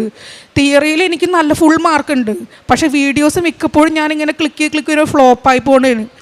അവിടെ ചെന്ന് കഴിഞ്ഞപ്പോൾ ഞാൻ കൃപാസനത്തിൽ ഉപ്പ്, ഞാൻ എപ്പോൾ പോവുകയാണെങ്കിലും എൻ്റെ ബാഗിലാണെങ്കിൽ ഒരു ബൈബിളും കൃപാസനത്തിൻ്റെ ഉപ്പ് ഈ നമ്മുടെ കൃപാസനത്തിലെ പത്രം എൻ്റെ ബാഗിൽ ഏതൊക്കെ ബാഗ് കൊണ്ടുവന്ന് ആ ബാഗിലെല്ലാം ഒരു കൃപാസനത്തിന് പത്രമുണ്ട്. എനിക്കെന്തോ പ്രൊട്ടക്ഷനാണത്. അപ്പോൾ ഈ കൃപാസനത്തിൽ ഉപ്പ് ഞാൻ എപ്പോഴും കൊണ്ടുപോകും. കൃപാസനത്തിൽ ഞാൻ ഉപ്പിട്ട് ഞാൻ പ്രാർത്ഥിച്ച് ഡ്രൈവിംഗ് ടെസ്റ്റിന് എന്നിട്ട് വീഡിയോ ചെയ്തപ്പോഴത്തേക്കും 15 വീഡിയോ ആണ്, 2 ഫ്ലോപ്പായി, 0 മാർക്കാണ്. പിന്നെ 13 ഉള്ളൂ. പിന്നെ തിയറി അഹങ്കാരമുള്ള മീൻസ് എല്ലാം ഫുൾ ചെയ്യും, പ്രാക്ടീസ് ചെയ്യുമ്പോൾ ഫുൾ ശരിയായിരുന്നു. അപ്പോൾ ആ ഒരു ഇതിലിരുന്ന്, പക്ഷേ എൻ്റെ റിസൾട്ട് വന്നപ്പം ഞാൻ അത്ഭുതപ്പെട്ടു പോയി. 41 മാർക്ക് തിയറിക്ക് വേണം, എനിക്ക് വീഡിയോ 2 ഓൾറെഡി ഫ്ലോപ്പായി. 13 ഇതായിട്ടുള്ളൂ. ഇപ്പം അതിലെത്ര സ്കോർ കിട്ടുമെന്ന് അറിയില്ല. എൻ്റെ മാതാവ് പക്ഷേ വളരെ അത്ഭുതത്തോടെ 65 മാർക്കോടുകൂടി എൻ്റെ മാതാവ് പാസ്സാക്കി. പിന്നെ അതേപോലെ തന്നെ ഈ NMC രജിസ്ട്രേഷനിൽ നമുക്ക് ഈ നമ്മുടെ ലാംഗ്വേജ് ഇംഗ്ലീഷ് മീഡിയത്തിലാണെന്നൊരു ലെറ്റർ വേണം. ഞാൻ 96 പാസ് ഔട്ട് ആയതാണ്. എൻ്റെ ഹോസ്പിറ്റലിൽ ശരിക്കും പറഞ്ഞാൽ വേറെ ആൾക്കാരെ ഏറ്റെടുത്ത്. അപ്പം ഞാൻ എവിടെ പോയാണ് എൻ്റെ സർട്ടിഫിക്കറ്റ് ഈ കോളേജിൽ നിന്ന് വേണം ഇത് വരാൻ. അപ്പം എൻ്റെ ഫാദറും എൻ്റെ ഒരു അങ്കിളും കൂടെ പോയി അന്വേഷിച്ചപ്പം ഞാൻ പഠിച്ച ഹോസ്പിറ്റലിലെ പിള്ളേരുടെ വർക്കുകൾ എൻ്റെ ഒരു മാനേജർ ഏർപ്പാടാക്കിയിട്ടുണ്ട്. ഈ മാനേജറായിട്ട് എനിക്ക് മെസ്സേജുള്ള പരിചയമുള്ള ആളായിട്ട് ഞാൻ ഇതുവരെയായിട്ട് ഞാൻ സംസാരിച്ചിട്ടില്ല. അപ്പോൾ ഈ ലെറ്ററിന് വേണ്ടി നമ്മൾ തന്നെ പോകണം. ശരിക്കും എൻ്റെ അപ്പന് 84 വയസ്സായി, അച്ഛന് മദ്രാസ് വരെ പോകാനൊന്നും പറ്റത്തില്ല. അപ്പം അങ്കിളിന് പോകാൻ പറ്റില്ല, അങ്കിളിനും പ്രായമുള്ളതാണ്. എന്ത് ചെയ്യണമെന്ന് അറിയത്തില്ല. ഈ മാനേജർ വഴി പ്രിൻസിപ്പാൾ തരാമെന്ന് പറഞ്ഞു. അവന് ഞാനൊരു ഫ്രണ്ടിൻ്റെ എന്നെ ഹസ്ബൻഡിൻ്റെ പെങ്ങളുടെ അടുത്തുള്ള കൊച്ചു പറഞ്ഞു അവൾ വാങ്ങിച്ചു തരാമെന്ന് പറഞ്ഞു. ഒരാഴ്ച കഴിഞ്ഞപ്പോൾ ആ കൊച്ചു പറഞ്ഞാണ് അതിന് പറ്റില്ല എന്ന്. പിന്നെ എനിക്ക് എന്ത് ചെയ്യണമെന്ന് അറിയില്ല, ആകെ കൂടി സ്ട്രെസ്സാണ്. ഡ്യൂട്ടിയിലിരിക്കുന്ന സമയത്ത് എൻ്റെ ഒരു ഫ്രണ്ടിനെ ചോദിച്ചു ആരെങ്കിലും മദ്രാസിലുണ്ടാവുമോ എന്ന് ചോദിച്ചപ്പോഴത്തേക്ക് അവൾ പറഞ്ഞു എന്തിനാ. അപ്പോൾ അവളുടെ പെങ്ങളുടെ വീട് അവിടെ മദ്രാസിലാണ്, അവരോട് ചോദിച്ചു നോക്കട്ടെ, ഞാൻ എന്നിട്ട് വിളിക്കാമെന്ന് പറഞ്ഞു. അന്ന് രാത്രി 2 മണി ആയപ്പോഴത്തേക്ക് അവൾ എന്നെ വിളിച്ചേക്കണം, നിഷ പെട്ടെന്ന് എല്ലാ പേപ്പറുകളും അയച്ചു കൊടുക്ക്, അവർ ഹെൽപ്പ് ചെയ്യാമെന്ന് പറഞ്ഞു. പിന്നെ ഞാൻ എല്ലാം ധൃതി പിടിച്ച് എല്ലാ പേപ്പറുകളെല്ലാം അയച്ചു കൊടുത്തു. ശരിക്കും പറഞ്ഞാൽ നമ്മളീ പഠിച്ച ഇവിടുത്തെ നാട്ടിലുള്ള ഹോസ്പിറ്റലിൽ പോയാലും നമുക്കൊരു റെഫറൻസ് വേണമെങ്കിൽ അവർക്ക് പൈസ കൊടുക്കണം. അല്ലാതെ ഒരു അത് നഴ്സിംഗ് പഠിച്ച് പിള്ളേർക്ക് അറിയാം പൈസ തന്നാലേ പറ്റത്തുള്ളൂ. പക്ഷേ 1 രൂപ പോലും വാങ്ങിക്കാതെ എൻ്റെ സർട്ടിഫിക്കറ്റ് UK ഒരു രൂപ പോലും ആ അയച്ച എൻ്റെ കൂട്ടുകാരുടെ പെങ്ങളുടെ ഭർത്താവ് പുള്ളി ലീവ് എടുത്താണ് പോയത്. പക്ഷേ 1 രൂപ പോസ്റ്റൽ പൈസ കൊടുക്കണ്ട, അതുപോലും പുള്ളിയുടെ കയ്യിൽ നിന്ന് കാശെടുത്താണ് പോസ്റ്റലിൽ അയച്ച് എൻ്റെ വീട്ടിലേക്ക് അയച്ചത്. എൻ്റെ എക്സാമിന് മുമ്പ് എനിക്ക് ആ പേപ്പർ എൻ്റെ കയ്യിൽ കിട്ടി. എല്ലാ രീതിയിലും എനിക്ക് പറഞ്ഞറിയിക്കാൻ പറ്റില്ല, എല്ലാ രീതിയിലും എൻ്റെ ഓരോ ചുവടുപ്പിലും മാതാവ് ഈശോയും കൂടെ ഉണ്ടായിട്ടുണ്ട്. എൻ്റെ NMC പിന്നെ അതേ മാനേജർ അവരയക്കണം, പുള്ളിക്കാരി ഒരാഴ്ച ലീവായിരുന്നു, മാനേജർ ഒരു ഫോം ഫില്ല് ചെയ്യാനുണ്ട്. അതും ഒരാഴ്ച ആ സമയം ഇപ്പോഴത്തേക്കും ഞങ്ങളുടെ മാനേജറുടെ ഹസ്ബൻഡ് ICUയിൽ അഡ്മിറ്റാണ്. ആ ഒരാഴ്ച അങ്ങോട്ട് പോയി. നമുക്ക് എത്രയും പെട്ടെന്ന് പിൻ നമ്പർ കിട്ടണമല്ലോ. NMCന്ന് ലെറ്റർ വന്നേക്കണേ സിഫിന് ഇവർ ഫോം സൈൻ ചെയ്ത് അയക്കണമെന്ന്. ആ ഒരാഴ്ച കഴിഞ്ഞപ്പോൾ തന്നെ ഞങ്ങളുടെ മാനേജർ വന്നു. അപ്പോഴും ഞാനിരുന്ന് പ്രാർത്ഥിക്കണേ, മാതാവ് എത്രയും പെട്ടെന്നൊന്ന് എൻ്റെ NMC പിൻ നമ്പർ കിട്ടാനുള്ള മാതാവിനെ ഒരുക്കി തരണേന്ന്. പിന്നെ ഇവിടെ വന്നതിന് ശേഷം ഞങ്ങളുടെ മാനേജർ പുള്ളിക്കാരി അങ്ങനെ ചെയ്യുന്ന ആളല്ല, പക്ഷേ എല്ലാം കറക്റ്റായിട്ട് എല്ലാം ചെയ്ത് 2 മാനേജർ സൈൻ ചെയ്യണം. ഞാൻ പോകണം ശരിക്കും, പക്ഷേ ഞാൻ പോകാതെ തന്നെ ഈ മാനേജർ തന്നെ ബാൻഡ് 8ൻ്റെ അടുത്ത് സൈൻ വാങ്ങിച്ച് എല്ലാം ചെയ്തു തന്നു. എൻ്റെ NMC പിൻ നമ്പർ 31 ദിവസം കഴിഞ്ഞ് കിട്ടത്തുള്ളൂ എന്ന് പറഞ്ഞാൽ എൻ്റെ NMC പിൻ നമ്പർ 15 ദിവസത്തിനുള്ളിൽ എനിക്ക് കിട്ടി. അപ്പോൾ എൻ്റെ ജീവിതത്തിൽ എന്തൊക്കെ നേടിയിട്ടുണ്ടോ അതെല്ലാം എൻ്റെ മാതാവ് എൻ്റെ ഈശോയും കൂടെ ഉള്ളതുകൊണ്ട് മാത്രമാണ്. പിന്നെ അതുപോലെ ഉപ്പും കൊണ്ട് എൻ്റെ വീട് ഞാൻ കാരുണ്യ പ്രവൃത്തി ചെയ്യണമെന്ന് വെച്ചിട്ടുണ്ടെങ്കിൽ ഞങ്ങളുടെ ഇപ്പോൾ നിങ്ങൾക്കറിയാമല്ലോ UK പിള്ളേരെ ഒറ്റയ്ക്ക് വിടാൻ പറ്റത്തില്ല. അപ്പോൾ ആരെങ്കിലും ഒരാൾ വീട്ടിൽ വേണം. അപ്പം ഞങ്ങൾ ഫ്രണ്ട്സിൻ്റെ പിള്ളേരൊക്കെ അവർക്ക് നൈറ്റിന് പോകുമ്പോഴത്തേക്കും അപ്പോൾ 2 പേർക്കും നൈറ്റായിരിക്കും. അപ്പോൾ കൊച്ചുങ്ങൾ ഞങ്ങളുടെ വീട്ടിൽ കൊണ്ടുവന്നാക്കും, അങ്ങനെ ഹെൽപ്പ് ചെയ്യും. പിന്നെ അതേപോലെ തന്നെ ഞാൻ എല്ലാ മാസവും എൻ്റെ സാലറിയിൽ നിന്ന് മെഡിസിൻ ട്രീറ്റ്മെൻറ്റിന് വേണ്ടി പൈസ കൊടുക്കുന്നുണ്ട്. പിന്നെ ഡയാലിസിൽ വർക്ക് എല്ലാ ആഴ്ചയിലും ഡയാലിസിൽ ഒരു കൊച്ചിന് എന്നെ കഴിയുന്ന വിധത്തിൽ ഞാൻ സഹായം ചെയ്യുന്നുണ്ട്. ഞങ്ങൾക്ക് പിന്നെ ഫുഡ് ആശുപത്രി പോയി ശുശ്രൂഷിക്കാനൊന്നും UK പറ്റത്തില്ല.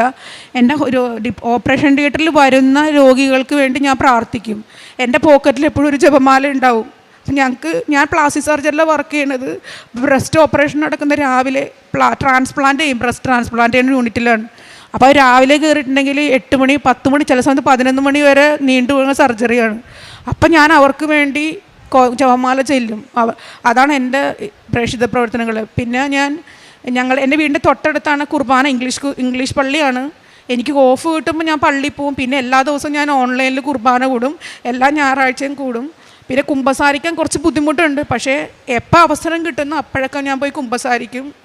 അതൊക്കെയാണ് എൻ്റെ ആത്മീയമായ വളർച്ച. പിന്നെ ഞാൻ പ്രാർത്ഥന, എൻ്റെ യാത്രകളിൽ ജപമാല, ഞാൻ എൻ്റെ യാത്രയും പിന്നെ വീട്ടിലെനിക്ക് അത്രയ്ക്ക് കണ്ടിന്യൂസ് ആയിട്ട് പ്രാർത്ഥിക്കാൻ പറ്റിയ ഒരു അവസരം എൻ്റെ വീട്ടിലുള്ളത്. ഞാൻ വിശ്വസിക്കുന്ന മാതിരി എൻ്റെ വീട്ടിൽ വിശ്വാസമുണ്ട്. പക്ഷെ അവരുടെയൊക്കെ മാതാവ് എല്ലായിടത്തും ഉണ്ടല്ലോ, പിന്നെ എന്തിനാണ് നീ കൃപാസനത്തിൽ പോകണമെന്ന് പറയണത്? ഞാൻ ശരിക്കും പറഞ്ഞാൽ ഇന്ന് ഞാനിവിടെ വരേണ്ട വ്യക്തിയല്ല. ഞാൻ ഇന്ന് കുർബാനയ്ക്ക് പള്ളിയിൽ പോയപ്പം എനിക്കെന്തോ എന്നെ മാതാവ് വിളിച്ച മാതിരി തോന്നി. ഞാൻ അതുകൊണ്ട് ഞാൻ പള്ളിയിൽ നിന്ന് ഓടി എന്നെ ഉടമ്പടി പത്രം ഉണ്ടോ എന്ന് ജസ്റ്റ് നോക്കിയിട്ടാണ് ഞാൻ വേഗം ഓടി ഞാൻ പോകുന്നത് ഇവിടെ 11:30. അപ്പം മാതാവ് എന്നെ വിളിച്ചു വരുത്തിയതാണ്. എൻ്റെ ജീവിതത്തിൽ ഒത്തിരി അത്ഭുതങ്ങൾ തന്ന മാതാവിനും ഈശോയ്ക്കും ഞാൻ എൻ്റെ ജീവിതം തന്നെ ഞാൻ സമർപ്പിക്കണം. മരണം വരെ അമ്മയുടെ പ്രത്യക്ഷീകരണത്തിൻ്റെ സാക്ഷിയാക്കി നിൽക്കാനാണ് എൻ്റെ ആഗ്രഹം. അപ്പോൾ അതിനുവേണ്ടി എല്ലാവരും പ്രാർത്ഥിക്കണം. പിന്നെ എൻ്റെ കുടുംബം കൃപാസന മാതാവിൽ വിശ്വസിക്കാനുള്ള കുടുംബം എന്ന് വെച്ചിട്ടുണ്ടെങ്കിൽ എൻ്റെ ഹസ്ബൻഡും എൻ്റെ മക്കളും എല്ലാവരും കൃപാസന മാതാവിൽ വിശ്വസിച്ച് ജീവിക്കണമെന്ന് ആണ് എൻ്റെ ഏറ്റവും വലിയ ആഗ്രഹം. അതിൻ്റെ മഹത്വം അവരും അറിയണം. ഏഷ്യായുടെ പ്രവാചകൻ്റെ പുസ്തകത്തിൽ നിന്ന് അധ്യായം 62, 2-3 തിരുവചനങ്ങൾ. കർത്താവ് വിളിക്കുന്ന ഒരു പുതിയ പേരിൽ നീ അറിയപ്പെടും. കർത്താവിൻ്റെ കയ്യിൽ നീ മനോഹരമായൊരു കിരീടമായിരിക്കും. നിൻ്റെ ദൈവത്തിൻ്റെ കരങ്ങളിൽ ഒരു രാജകീയ മകുടവും. നിഷയുടെ സാക്ഷ്യം, പ്രത്യക്ഷീകരണ സാക്ഷ്യം ഏറ്റുപറയുന്നത് തൻ്റെ ഒരു ജോലി സംബന്ധമായ കാര്യത്തിന് വേണ്ടിയാണ് ഇവിടെ വന്ന് ഉടമ്പടിയെടുത്തത്. ഏറ്റവും ആദ്യത്തെ തന്നെ നിഷ പറയുകയായിരുന്നു, എനിക്ക് ജോലി ലഭിച്ചതും എനിക്ക് കൃപ ലഭിച്ചതിനും എനിക്ക് യാതൊരു മെറിറ്റുമില്ല. കൃപയാൽ മാത്രമാണ് ഞാനിന്ന് ഈ അൾത്താരയിൽ ഇവിടെ വന്നു നിൽക്കുന്നത്. പരിശുദ്ധ അമ്മ ഒരു ഡേറ്റ് കൊടുത്തു, മാർച്ച് 7 എന്ന ഡേറ്റ് കൊടുത്ത് ഈ മകളെ ആശ്വസിപ്പിക്കുകയും ഈശോ തൻ്റെ വാഗ്ദാനം പരിപാലിക്കുകയും ചെയ്തു. ഈ മകൾക്ക് എന്തെല്ലാം പരീക്ഷണങ്ങളിലൂടെയും ബുദ്ധിമുട്ടുകളിലൂടെയും തരണം ചെയ്യേണ്ടി വന്നാലും ഒപ്പത്തിനൊപ്പം പരിശുദ്ധ അമ്മ വളരെ അകലങ്ങളിൽ നിന്ന് തന്നെ കൂട്ടുകാരിയുടെ, ആങ്ങളയുടെ, വൈഫിൻ്റെ, അങ്ങനെ ഒരുപാട് വ്യക്തികളുടെ സഹായമാണ്. വളരെ അകലങ്ങളിൽ നിന്നാണ് ഈ മകൾക്ക് ഓരോ കാര്യങ്ങൾക്ക് വേണ്ടി NMC സർട്ടിഫിക്കറ്റ് ലഭിക്കാനും അതുപോലെ തന്നെ ഓരോ ഹെർണിയ ക്ലിനിക്കൽ ടെസ്റ്റിന് വേണ്ടിയായാലും പരിശുദ്ധ അമ്മ വളരെ കൃത്യമായി ഒരു ദിവസത്തേക്ക് ഒരു പ്രാക്ടിക്കൽ എക്സാമിന് വേണ്ടി ഒരു സഹായം, മകളുടെ ഒരു മകൾ അസസ്മെൻറ്റിന് വേണ്ടി സഹായിക്കുന്നതും എല്ലാ കാര്യത്തിലും പരിശുദ്ധ അമ്മ കൃത്യമായി ഈ മകൾക്ക് വളരെ ബുദ്ധിമുട്ടുള്ള അവസ്ഥയാണെങ്കിലും പരിശുദ്ധ അമ്മ ഈ മകൾക്ക് ആളുകളെ അറേഞ്ച് ചെയ്ത് കൊടുക്കുന്ന ഒരു വലിയ ജോലി ഈ മകൾക്ക് വേണ്ടി ചെയ്തിരിക്കുന്നു. നാം ബുദ്ധിമുട്ടുകളെല്ലാം കഴിഞ്ഞ് മുന്നിലേക്ക് തിരിഞ്ഞു നോക്കുമ്പോഴായിരിക്കും പരിശുദ്ധ അമ്മയുടെ സാമീപ്യം നാം മനസ്സിലാക്കുന്നു. ഇത് അമ്മയായിരുന്നു. ഈശോയിൽ നിന്നിട്ട് ഈ കൃപയാലാണ് ഞാൻ ഇന്ന് ഇതെല്ലാം കടന്നു പോയത് എന്ന് നമുക്ക് വളരെ സന്തോഷത്തോടുകൂടി, ഈ മകളുടെ കണ്ണുനീരിൻ്റെ അർത്ഥം അതാണ്. വളരെ സന്തോഷത്തോടുകൂടിയാണ് ഈ മകൾ ഇന്നിവിടെ സാക്ഷ്യം പറയുന്നത്. കാരണം പരിശുദ്ധ അമ്മ ഒരുപാട് വ്യക്തികളെ ഈ മകൾക്ക് വേണ്ടി അറേഞ്ച് ചെയ്ത് കൊടുത്തിട്ടുണ്ടായിരുന്നു. പരീക്ഷാ സമയത്തും അതുപോലെ തന്നെ ലൈസൻസ് കിട്ടാനുള്ള തിയറി എക്സാമിലെല്ലാം 2 പരീക്ഷകളുടെ സമയത്തുള്ള ക്ലിനിക്കൽ പ്രാക്ടിക്കൽ ടെസ്റ്റും ലൈസൻസ് തിയറി ടെസ്റ്റും കൂടിയായി 2 പഠനങ്ങളുടെയും ഒരു വീട്ടമ്മയുടെയും മക്കളെയും കുടുംബത്തെയും നോക്കാനുള്ള പ്രാരാബ്ദം, ഇതെല്ലാം കൂടി ഇന്ന് ഈ സഹോദരി അൾത്താരയിൽ നിന്ന് ഏറ്റുപറയുന്നത് അമ്മയാണ് എന്നെ സഹായിച്ചത്. എനിക്കിതെല്ലാം കിട്ടാനായി യാതൊരു മെറിറ്റുമില്ല. ഞാൻ പഠിച്ച കോളേജ് വേറൊരു മാനേജ്മെൻറ്റ് ഏറ്റെടുത്ത് കഴിഞ്ഞു. എനിക്ക് സർട്ടിഫിക്കറ്റ് കിട്ടാൻ യാതൊരു ചാൻസുമില്ല. നമുക്ക് എന്തൊക്കെ അയോഗ്യതകളുണ്ടെങ്കിലും കൃപയാണ് നമ്മിൽ വർക്ക് ചെയ്യുന്നത്. പരിശുദ്ധ അമ്മയുടെ സാമീപ്യം ഉണ്ടാകുന്നു. ഉടമ്പടി വസ്തുക്കളുടെ ആ ഒരു വലിയ പവർ ഇന്ന് ഈ സഹോദരി ഏറ്റുപറയുകയാണ്. ലോകം മുഴുവനുമുള്ള ഒരുപാട് ഉടമ്പടി മക്കൾ ഇന്ന് ഉടമ്പടി വസ്തുക്കൾ ഉപയോഗിച്ചും പരിശുദ്ധ അമ്മയുടെ മധ്യസ്ഥതയിൽ ഈശോയിലേക്ക് നടന്നെടുക്കുന്നത് കാണുമ്പോൾ നമുക്ക് വളരെ സന്തോഷം തോന്നുകയാണ്. കാരണം ദൈവരാജ്യം വിസ്തൃതമാകുന്നു. ഈശോ പറയുന്നുണ്ടല്ലോ, ആദ്യം നീ എൻ്റെ രാജ്യവും എൻ്റെ നീതിയും അന്വേഷിക്കുക, ബാക്കിയെല്ലാം നമുക്ക് കൂട്ടിച്ചേർക്കപ്പെടുമെന്ന് ഈശോ പറയുന്നുണ്ട്. ആ വാഗ്ദാനം വളരെ കൃത്യമാണ്, വളരെ സത്യമാണ്. ഈശോ വാഗ്ദാനങ്ങളിൽ വിശ്വസ്തനാണ്. പരിശുദ്ധ അമ്മ നമ്മെ എപ്പോഴും മധ്യസ്ഥം വഹിച്ചുകൊണ്ടിരിക്കുന്നു. നമ്മുടെ ഭാഗം മാത്രമേ നമുക്ക് കൃത്യമായി ചെയ്യാനുള്ളൂ. ആ കണ്ടീഷൻസ് പാലിക്കുക. ഉടമ്പടി നിബന്ധനകൾ നമുക്ക് 3 മാസം തന്നിരിക്കുന്നത് അത് നമ്മുടെ ഒരു ജീവിതത്തിൻ്റെ ഭാഗമായി മാറുകയാണ്. ഒരു 3 മാസക്കാലം ചില ശീലങ്ങൾ മാഞ്ഞു പോകില്ല എന്ന് പറയുന്നത് പോലെ ഇന്ന് ഇതൊരു ജീവിത സ്റ്റൈലായി മാറുമ്പോൾ നാം പരിശുദ്ധ അമ്മയുടെ കുടുംബത്തിലെ ഒരു അംഗമായി മാറുകയാണ്. നമുക്ക് ഈശോയ്ക്കും പരിശുദ്ധ അമ്മയ്ക്കും നന്ദി പറയാം. വിദേശങ്ങളിലും ഈ നാട്ടിലും ദേശത്തും ഒരുപാട് മക്കൾ ജോലിക്കും ഡോക്യുമെൻസിനും വേണ്ടി കഷ്ടപ്പെടുന്നുണ്ട്. വീടില്ലാത്തവരും വളരെയധികം ഭക്ഷണത്തിനുമെല്ലാം കഷ്ടപ്പെടുന്ന എല്ലാ മക്കളെയും നിയോഗത്തോട് ചേർത്ത് വെച്ച് നമുക്ക് പ്രാർത്ഥിക്കാം.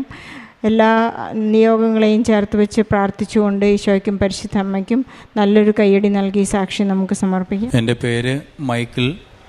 ഞാൻ പുന്നപ്രയിൽ നിന്ന് വരുന്നു. ആദ്യമായി പരിശുദ്ധ മാതാവിനും ദിവ്യകുമാരനും 1000 നന്ദി. ഞാൻ ആദ്യമായിട്ട് ഉടമ്പടി എടുക്കുന്നത് ഓഗസ്റ്റ് 4 2024 ആണ്. ഞാൻ അതിനു മുമ്പ് എനിക്ക് കുട്ടികളില്ലാതിരുന്നൊരു സമയത്ത് ഞാൻ പല സ്ഥലത്തും പോയി പ്രാർത്ഥിക്കുകയും എത്രയൊക്കെ ശ്രമിച്ചിട്ടും എല്ലാവരും എൻ്റെ അടുത്ത് പറഞ്ഞു കൃപാസനം പള്ളിയിലേക്ക് പോകണം, അവിടെ ചെന്ന് പ്രാർത്ഥിച്ചാലേ നിൻ്റെ കാര്യങ്ങൾ നടക്കും എന്ന് പറഞ്ഞിട്ട് ഞാൻ കഴിയുന്നതിനകത്ത് ഉഴപ്പി. കാര്യം എല്ലാവരും ഈ കളിയാക്കുകയും കാര്യങ്ങളും ചെയ്യുന്നത് കൊണ്ട് ഞാനത് ഒരിക്കലും ഇങ്ങോട്ട് വരരുത് എന്ന് പറയുന്ന ഒരു സാഹചര്യത്തിലാണ് ഞാൻ നിന്നത്. അങ്ങനെ എനിക്ക് വരേണ്ടി വന്നില്ല. കുട്ടികളായി, കുഞ്ഞിൻ്റെ കാര്യമായി, ഭാര്യ ഗർഭിണിയായി.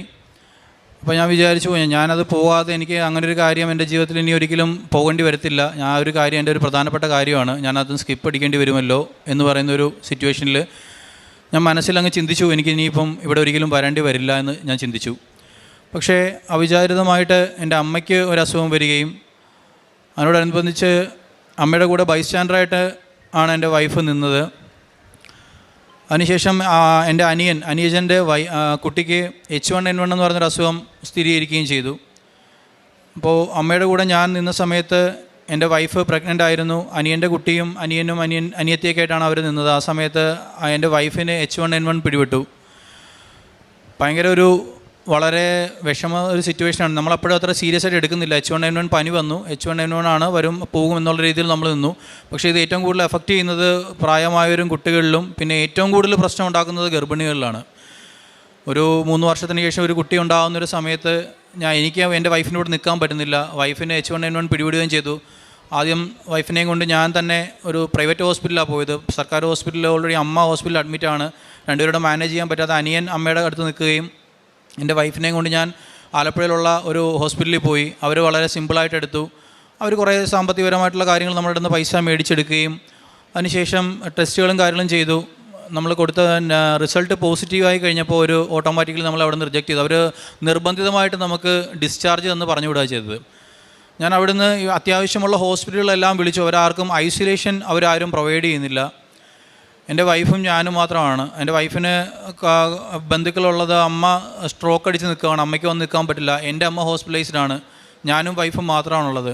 വണ്ടാനം മെഡിക്കൽ കോളേജ് ഹോസ്പിറ്റലിലേക്ക് നിർബന്ധിതമായിട്ട് പോകേണ്ട ഒരു സാഹചര്യം വരികയും വൈഫിനെ പോയി നിൽക്കാനായിട്ട് ലേഡീസ് കൂടെ വേണം, ആരെയും നിർത്തില്ല.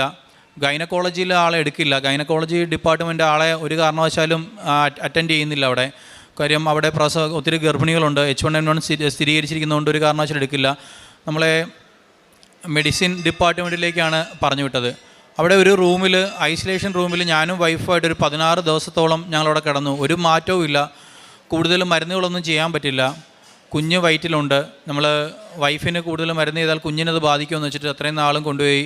ഒരു 2 മാസത്തോളം ഞങ്ങൾ ഈ പറയുന്ന ഗൈനക്കോളജി ഞങ്ങൾ റിജക്റ്റ് ചെയ്യുകയും ഈ പറയുന്ന മെഡിസിൻ വിഭാഗത്തിൽ ഞങ്ങൾ കുറേ നേരം ഈ പറയുന്ന ഡോക്ടർമാർ ഓരോരോ അഭിപ്രായങ്ങളാണ് മാത്രം പറയുകയാണ്. ആർക്കും പ്രത്യേകിച്ച് കാര്യം അവർ സ്ഥിരം കാണുന്നതാണ്. എന്നെ സംബന്ധിച്ചോളം എനിക്ക് ആദ്യമായിട്ട് കുഞ്ഞുണ്ടാവുകയാണ്. കുറേ നാൾക്ക് ശേഷം ഞങ്ങൾ കഷ്ടപ്പെട്ട് പ്രാർത്ഥിച്ചതിന് ശേഷം മാത്രം ഉണ്ടായ കുഞ്ഞാണ്. ഞാൻ അപ്പോഴും എൻ്റെ അടുത്ത് എൻ്റെ അമ്മയുടെ സഹോദരങ്ങളൊക്കെ പറയുന്നുണ്ട്, നീ കൃപാസനത്തിൽ പോയി ഉടമ്പടി എടുക്കണം, അല്ലാതെ ഇത് നിനക്ക് വേറെ ആരെക്കൊണ്ടും ചെയ്യാൻ പറ്റില്ല എന്ന് പറഞ്ഞു. ഡോക്ടർമാർ ഭയങ്കര ഇതായിട്ട് കൈയൊഴിഞ്ഞു. എനിക്ക് വണ്ടാനം മെഡിക്കൽ കോളേജിൽ ചെന്നിട്ട് ഞങ്ങളെ ഒന്ന് അറ്റൻഡ് ചെയ്യാനോ ഞങ്ങളെ ഒരു അഡ്മിഷൻ തരാനോ പോലും ആരും സമ്മതിക്കുന്നില്ല. ഞാൻ ഒത്തിരി വിഷമത്തോടെ നിന്ന് സംസാരിച്ച് ഒരു ഡോക്ടറെ കണ്ടുപിടിച്ചു. ആ ഡോക്ടറോട് പറഞ്ഞു, എൻ്റെ അവസ്ഥ ഇതാണ്, എനിക്ക് കൂടെ നിൽക്കാനായിട്ട് ആളില്ല, എന്നെ ഒന്ന് സഹായിക്കണമെന്ന് പറഞ്ഞു. ആ ഡോക്ടർ പറഞ്ഞു ഐസൊലേഷൻ അറേഞ്ച് ചെയ്യാമെന്ന് പറഞ്ഞു. അങ്ങനെ വന്നു. വൈഫ് ബ്ലഡാണ് വൊമിറ്റ് ചെയ്തുകൊണ്ടിരിക്കുന്നത്. വൈഫിന് ഒട്ടും ആരോഗ്യമില്ല, ഷുഗർ ഡൗണായി പോകുന്നു. ആരും ഒരു കൈ സഹായത്തിന് പോലും ആരെയും വിളിക്കാൻ പറ്റില്ല. കാര്യം ഈ ഒരു H1N1 എന്ന് പറയുന്ന അസുഖം വന്നു കഴിഞ്ഞാൽ അത് അടുത്ത ആൾക്ക് പകർന്നാൽ അവർക്ക് ഭയങ്കരമായിട്ടും വിഷയം ഉണ്ടാകും എന്നുള്ളൊരു സിറ്റുവേഷൻ കൂടെ ഉള്ളതുകൊണ്ട് ആരും നമ്മളെ സഹായിക്കാനായിട്ടില്ല. എൻ്റെ അമ്മയുടെ സഹോദരി എൻ്റെ കൂടെ വന്ന് നിൽക്കുകയും എനിക്ക് എൻ്റെ വൈഫിൻ്റെ വൈസ് സ്റ്റാൻഡറായിട്ട് നിൽക്കുക. അതോടൊപ്പം എൻ്റെ അമ്മയും അഡ്മിറ്റാണ്. ഞാനും അമ്മയുടെ സഹോദരിയും എൻ്റെ സഹോദരനൊക്കെ ആയിട്ട് മാറിയും തിരിഞ്ഞും ഹോസ്പിറ്റലൈസ്ഡ് ആയിട്ട് നിൽക്കുന്നതുകൊണ്ട് ഞങ്ങൾ അങ്ങോട്ടും ഇങ്ങോട്ടും ബൈസ് സ്റ്റാൻഡർമാരായിട്ട് മാറി നിൽക്കുന്നൊരു സിറ്റുവേഷനിൽ ഒരു രീതിയിലും ഞങ്ങൾക്ക് ഇനി വൈഫിനെ പോലും രക്ഷപ്പെടുത്താൻ പറ്റില്ല എന്നൊരു സിറ്റുവേഷനിലേക്ക് ഞങ്ങൾക്ക് വന്നു. ആ സമയത്താണ് ഞാനിവിടെ വന്ന് ഓഗസ്റ്റ് 4-ാം തീയതി എനിക്കിനി വേറെ മാർഗ്ഗമില്ല, ഞാനിനി ഇവിടെ വന്നേ പറ്റുള്ളൂ എന്ന് പറഞ്ഞിട്ട് ഞാൻ ഇവിടെ വന്നിട്ട് ഉടമ്പടി എടുത്തിട്ട് ഞാൻ തിരിച്ചു പോകുന്നത്. ഞാൻ ഈ ഉടമ്പടി എടുത്തിട്ട് പിന്നീടുള്ള 3 മാസക്കാലവും ഞാൻ ഹോസ്പിറ്റലിൽ തന്നെ ആയിരുന്നു. ഒരു നീലത്തിരി കത്തിക്കാനോ പച്ചത്തിരി കത്തിക്കാനോ പറ്റില്ല. പക്ഷേ ഞാൻ ഇരുന്ന് ഈ വരാന്തകളിലും നമ്മുടെ ഹോസ്പിറ്റലിൻ്റെ വരാന്തകളിലിരുന്ന് ആണ് ഞാൻ ഇത് ചെയ്യുന്നത്. ഞാൻ ഈ പ്രാർത്ഥന മൊബൈലിൽ യൂട്യൂബിലൂടെ ഞാൻ ഈ പ്രാർത്ഥന കേൾക്കും. ഞാൻ അവിടെ ഇരുന്ന് ഒച്ചത്തിലിരുന്ന് ഞാൻ ഈ പ്രാർത്ഥന ചൊല്ലും. വെളുപ്പിനെയും രാത്രിയും ഞാൻ അവിടെ ഇരുന്ന് വരാന്തയിലിരുന്ന് ചൊല്ലും. അതിനുശേഷം എൻ്റെ വൈഫിന് ഒരു അസുഖം വന്നിട്ട് എനിക്ക് അവളുടെ അടുത്തിരിക്കാൻ പോലും, കാര്യം അവരുടെ അടുത്തേക്ക് എന്നെ കയറ്റി വിടില്ല.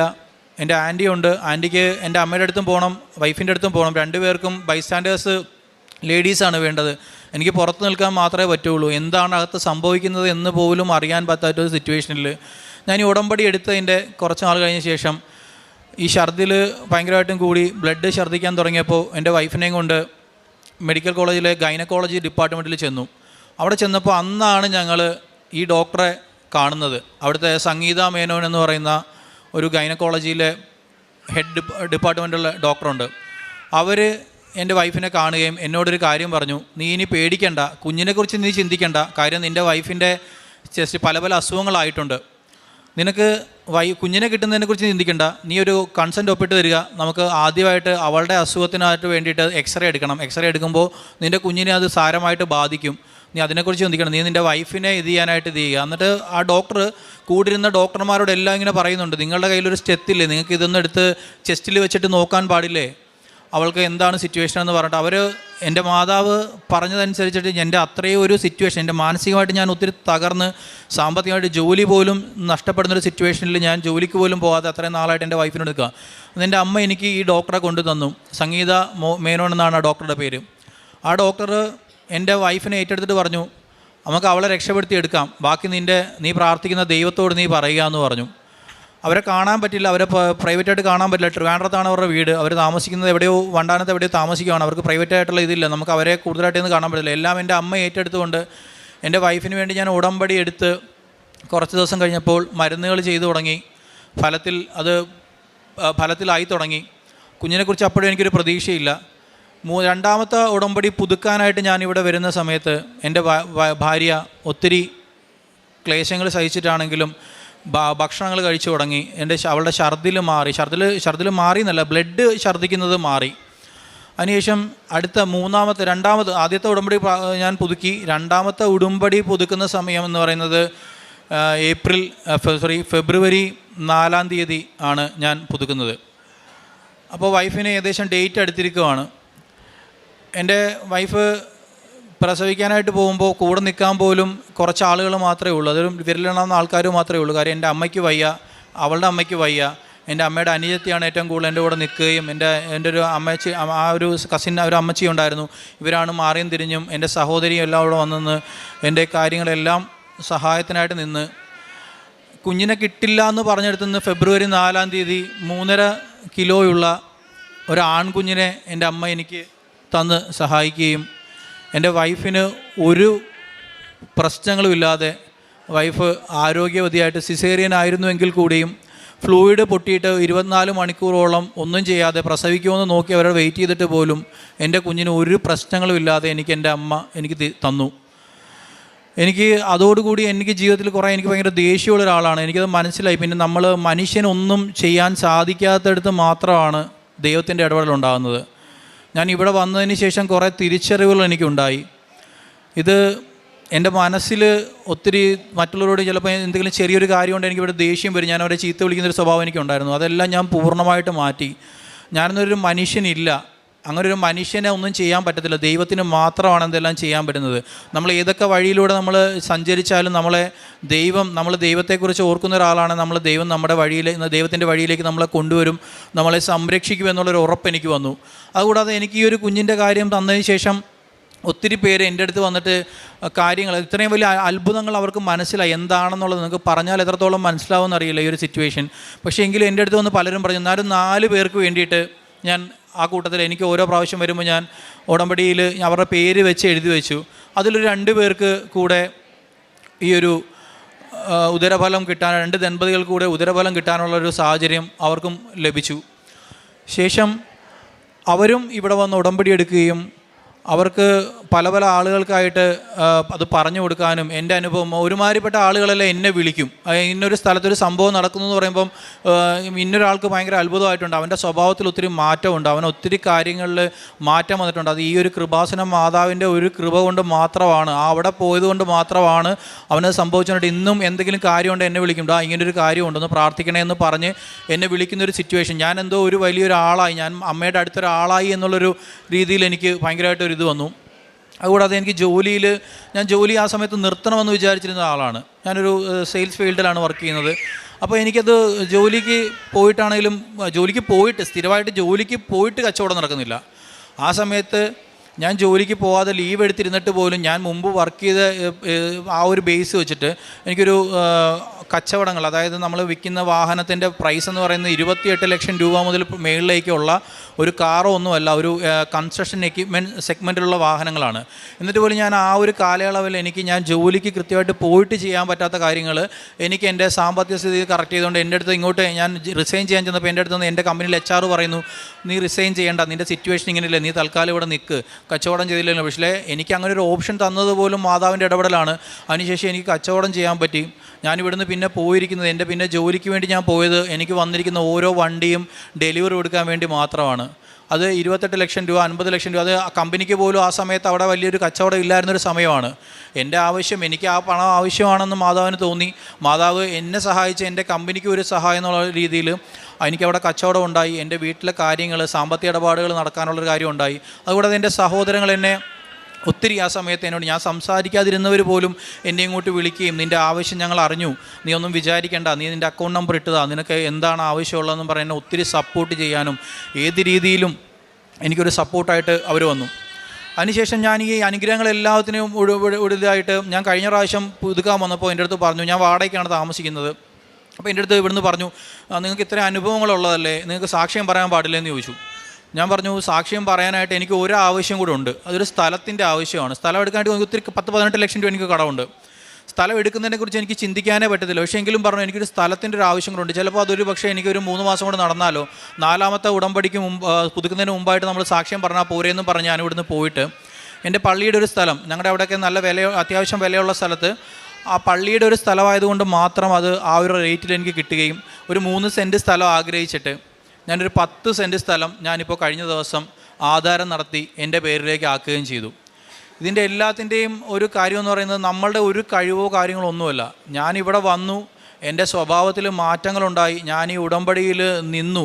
ഞാൻ പറഞ്ഞതുപോലെ ഉടമ്പടിയുടെ നിയോഗങ്ങൾ പറയുന്നത് പോലെ ഞാൻ പത്രം കൊടുക്കാനാണെങ്കിലും ഞാൻ എല്ലാവരോടും ഞാൻ വളരെ കാര്യങ്ങൾ എനിക്കുണ്ടായ അനുഭവങ്ങൾ ഞാൻ ഇതിലും വ്യക്തമായിട്ട് പറഞ്ഞു കൊടുത്തതിന് ശേഷം മാത്രമാണ് ഞാൻ പത്രം കൊടുക്കാറുള്ളൂ.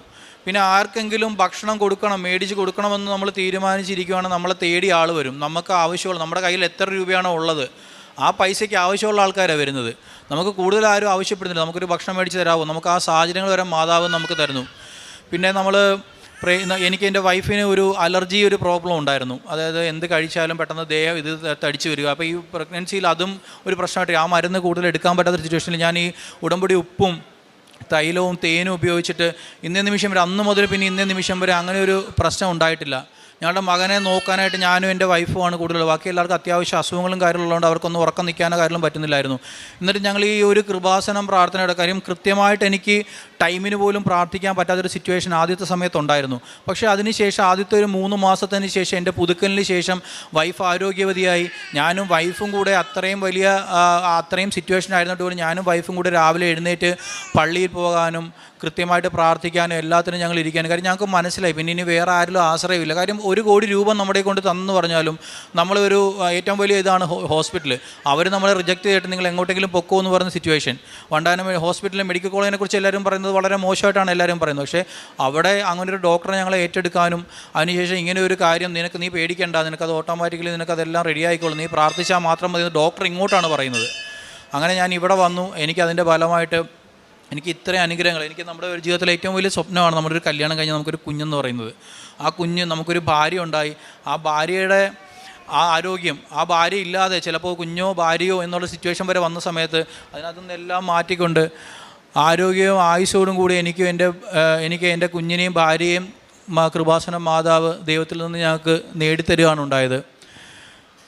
ഞാൻ എല്ലാവർക്കും ഇവിടെ വരും 3 മാസം, എല്ലാ മാസവും ഞാനിവിടെ വരും. 3 മാസത്തിന് ഞാൻ പുതുക്കി. കൃത്യമായിട്ട് 4-ാം തീയതി എന്നുള്ള ഡേറ്റിൽ ഞാനിപ്പം 4 പ്രാവശ്യം ഈ ഉടമ്പടി ഞാൻ പുതുക്കി. അതുകൂടാതെ കൃത്യമായി എല്ലാ മാസവും ഞാൻ വന്ന് ഉടമ്പടി പത്രം ഞാൻ മേടിച്ചിട്ട് പോയിട്ട് നമ്മൾ കൃത്യമായിട്ട് എല്ലാവരോടും കാര്യങ്ങൾ പറഞ്ഞ് ഞാൻ അവിടെ എനിക്ക് ഉണ്ടായ അനുഭവങ്ങളും നമുക്കിവിടെയുള്ള അനുഭവങ്ങളെല്ലാം പറഞ്ഞിട്ടാണ് ഞാനത് കൊടുക്കുന്നത്. പിന്നെ എനിക്ക് ഇവിടെ വന്നപ്പോൾ ഞാൻ ഇഷ്ടപ്പെട്ട കാര്യം നമ്മുടെ എല്ലാ കാര്യങ്ങളും നമ്മുടെ ഉള്ളിലുള്ള നമ്മുടെ ദേഷ്യം, നമ്മുടെ എന്തെങ്കിലും ദുസ്വഭാവങ്ങളുണ്ടെങ്കിൽ അതെല്ലാം മാറ്റിവെച്ച് ദൈവത്തോടായിരിക്കുക. ഇന്നൊരാൾക്ക് കൊടുക്കണം എന്ന് പ്രത്യേകം പറയുന്നില്ല. ഇന്നൊരാൾക്ക് കൊടുക്കണം, ഇന്ന പള്ളിയിൽ കൊടുക്കണമെന്നല്ല പറയുന്നത്. നിങ്ങളുടെ കൺമുൻപിൽ വരുന്ന ഒരാൾക്ക് കൊടുക്കണം. അത് തന്നെയാണ് ഏറ്റവും കൂടുതൽ എന്നെ ഇവിടെ ആകർഷിച്ചിരിക്കുന്നത്. അങ്ങനെ ഒരാൾക്ക് വേണ്ടി ചെയ്ത് കഴിയുമ്പോൾ ഞാൻ എൻ്റെ കയ്യിൽ, എൻ്റെ വൈഫും അമ്മയും കൊണ്ട് ഹോസ്പിറ്റലിൽ കിടക്കുന്ന സമയത്ത് എൻ്റെ കയ്യിൽ വെറും ഒരു 300 രൂപയാണുള്ളത്. എനിക്ക് സഹായം ചെയ്യാനായിട്ട് അവിടെ ഓൾറെഡി എല്ലാവരും ചോറ് കൊടുക്കുന്നുണ്ട്. എൻ്റെ അപ്പുറം ഇപ്പുറയും വന്നിരിക്കുന്നത് 2 അനാഥരാണ്. ഒരു അമ്മൂമ്മ അനാഥമായിട്ടുള്ള ഒരു റോഡിൽ നിന്ന് കൊണ്ടുവന്ന ഒരാളെയും, രണ്ടാമത് വന്നത് ഒരു പ്രായമായ ഇച്ചിരി ഒരു മധ്യവയസ്കയായ ഒരു സ്ത്രീ. അവർ അന്ന് കടലിൽ ചാടിയിട്ട് അവരെ പോലീസ് റെസ്ക്യൂ ചെയ്ത് കൊണ്ടുവന്നിട്ട് ഞങ്ങളുടെ അപ്പുറത്തിടെ എൻ്റെ അപ്പുറം ഇപ്പുറം 2 സ്ത്രീകളാണ് ഉള്ളത്. എനിക്ക് ആ സമയത്ത് ഒരു കാരണവശാലും പുറത്തോട്ടിറങ്ങി എൻ്റെ പൈസയില്ല. ഞാൻ ഈ 300 രൂപ എടുത്തിട്ട് അവർക്ക് 2 പേർക്കും ഓരോ പാത്രം മേടിച്ച് കൊടുത്തു, അവർക്ക് 2 പേർക്കും ഭക്ഷണം മേടിച്ച് കൊടുത്തു, അവർക്ക് 2 പേർക്കും ഓരോ ഗ്ലാസും സ്പൂണും മേടിച്ച് കൊടുത്തു.